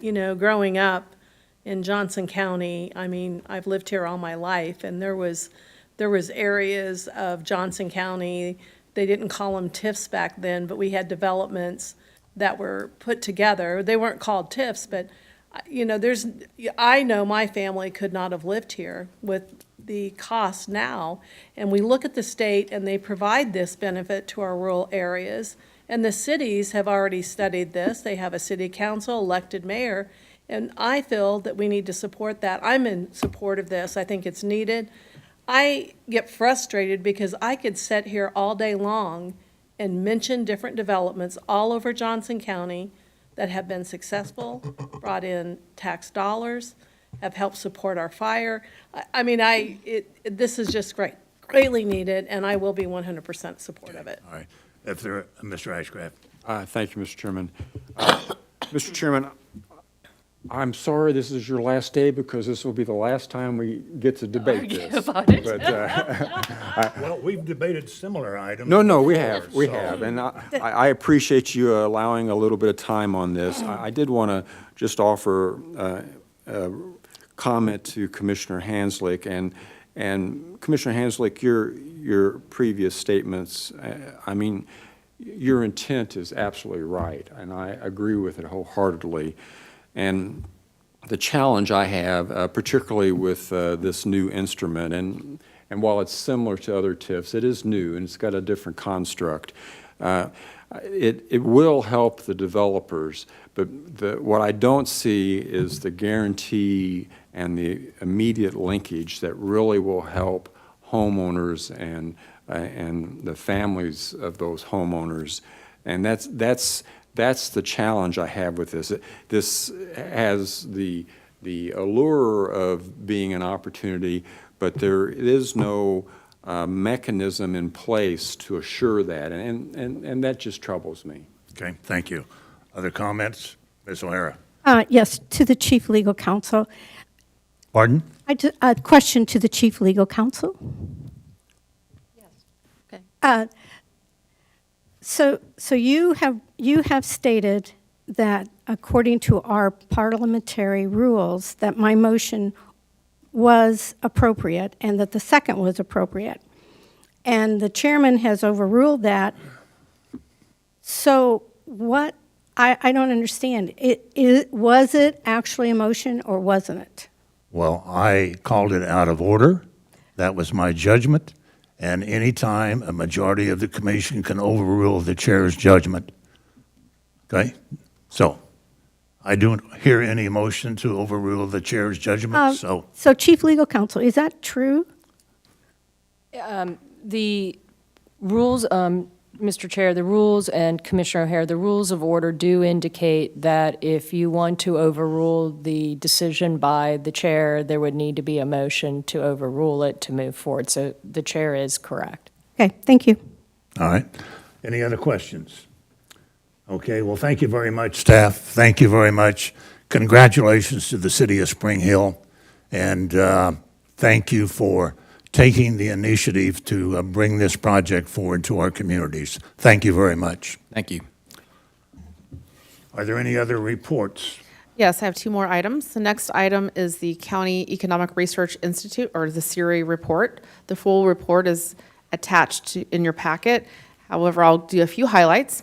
In October of 2022, the unemployment rate was 2.4% compared to 2.1% the previous year. Year-to-date, single-family home sales through October were 8,886 compared to 10,002 last year. This is an 11.3% decrease. Single-family building permits year-to-date through October issued were 1,497 compared to 1,965 of the previous year. This is a 24% decrease. Total retail sales for Johnson County year-to-date through September 2022 were $14.2 billion compared to $12.5 billion through the same time period last year. And this is a 14% increase. So, Chairman, I have one more item, and I'll see if there's any questions on the CERI report. Any questions?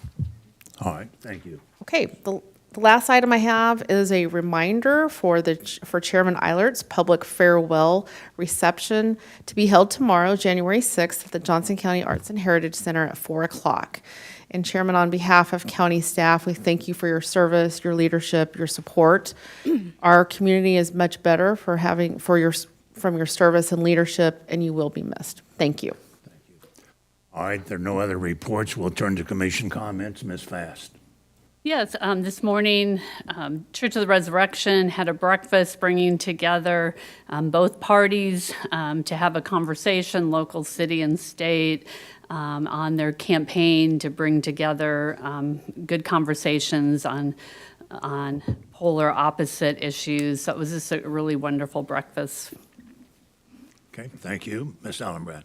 Mr. Chairman, can I go last? Pardon? Do you mind if I go last on my comments? Thank you. Well, different things have happened this morning, so, Mr. Ashcraft. That is in your authority to determine. Okay, very good. Mr. Chairman, a few statistics before you leave. I did a little That analysis. was my return on investment, by the way. And, well, you'll find out. Give me a minute. Give me a minute. I did a little ROI on you. Comparing your 32 years, I believe it was 32 years in Overland Park.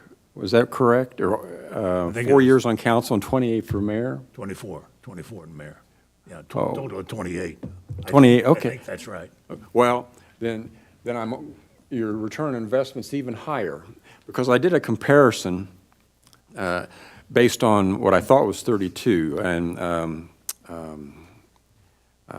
Paul Lyons misled me, so you can offer feedback to him. But based on the role of the mayor in Overland Park and the number of meetings you had and the duration of the meetings, you spent about 3,840 hours in meetings. Now, you didn't have committee meetings. As mayor, you rose above that, and you didn't have the same challenges with the CALs and study sessions that we have.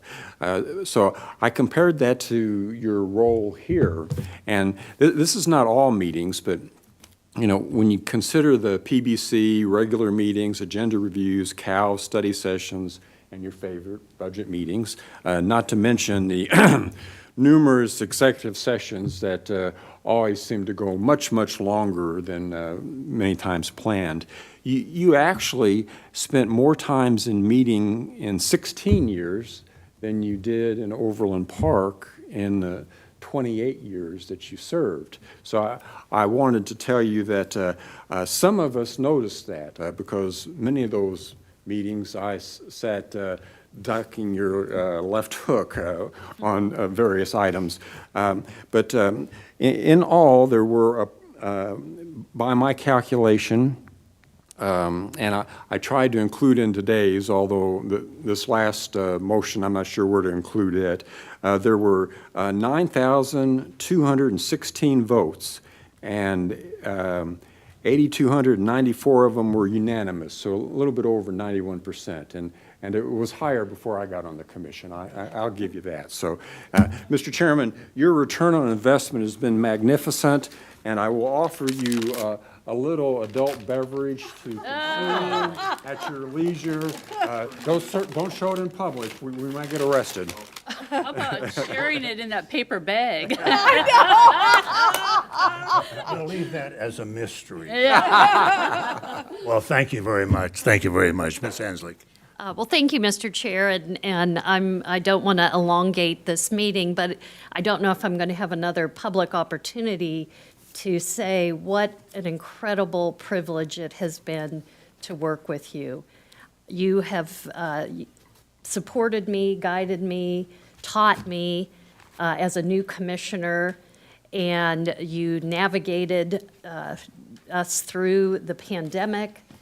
And I cannot thank you enough. It's truly a highlight of my life that I was able to sit at this dais with you, and you will be I'm going to try not to cry, but you will be very much missed. And I hope that I can, even in a tiny bit, continue your legacy. So thank you. Thank you. Thank you. Mr. Myers. Thank you, Chair. Jan Eilert, thank you. The Eilert family, thank you. Chairman, thank you. And one of the things that hasn't been talked a lot about today, but it was insinuated in all the different comments that people made, but what I will miss And what you will be called on many times in the future, just so you understand, is that historical perspective. And you are just, I'd like to refer to you as the encyclopedia of Johnson County. And we will miss that knowledge and that experience, but I guarantee you, we're going to call upon you in the future. Well, thank you. Ms. O'Hara. Yes, I wanted to bring up the property tax relief, low-income seniors and disabled vets.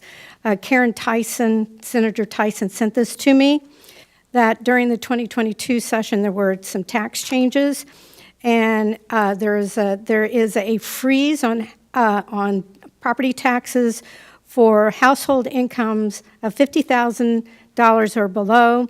Homeowner must be 65 years of age or older. The value of the home cannot be above $350,000. A veteran must be 50% or more disabled for the entire year.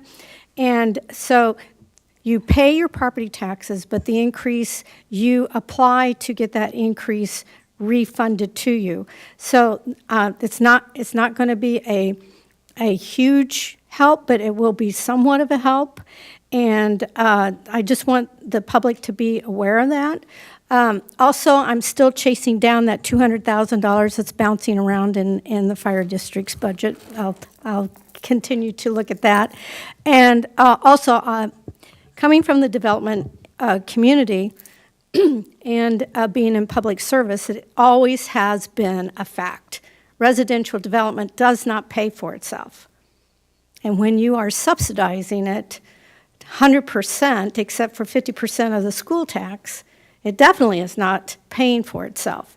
And I will continue to advocate that we have equal opportunity, that we help the homeowners instead of padding the pockets of developers. I just don't think that this board understands, because they just don't have the background. I have the background. I understand this. This is taking dollars from the poorest of the poor and putting it in the pockets of wealthy developers. And because, again, it is a well-known fact, residential development does not pay for itself.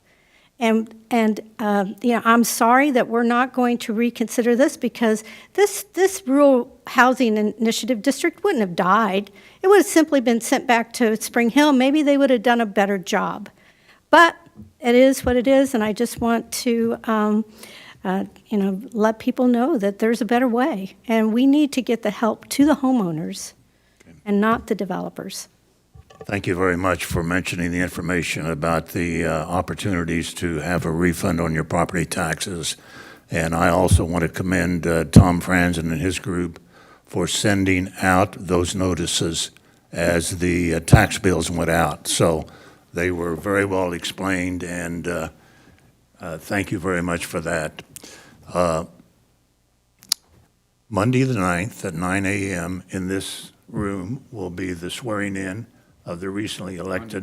Monday morning, excuse me. Some of us will be here. January 9 at 9 a.m. And the swearing in will occur for those who have been reelected, and the chair-elect will occur at that time. And my official responsibility will be over at that point in time.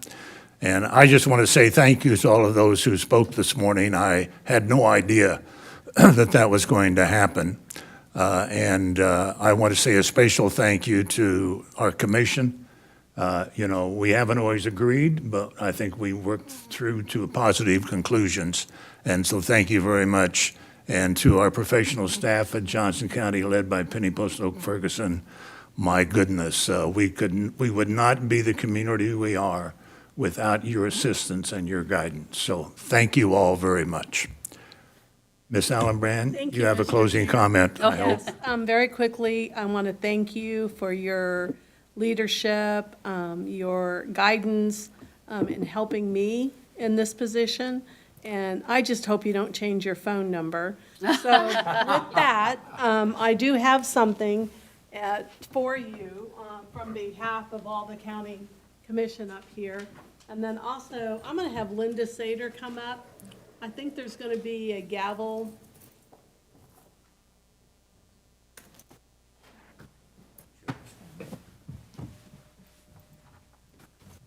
So I would like to present you to you on behalf of the Board of County Commissioners here. And then, Chairman Eilert, on behalf of the board and the staff, we would like to present your gavel for all the Oh, well, thank years you. that you have provided to Johnson County government. Thank you very much. Thank you very much. Thank you, Commissioner. and Jan, this isn't for you to use.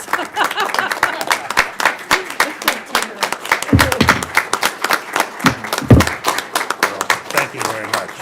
Thank you very much. You know, I probably haven't said it enough times, but I appreciate the support that I received from my spouse and my family. Jan is a native of Johnson County, and it's probably one of the reasons we moved here in 1965.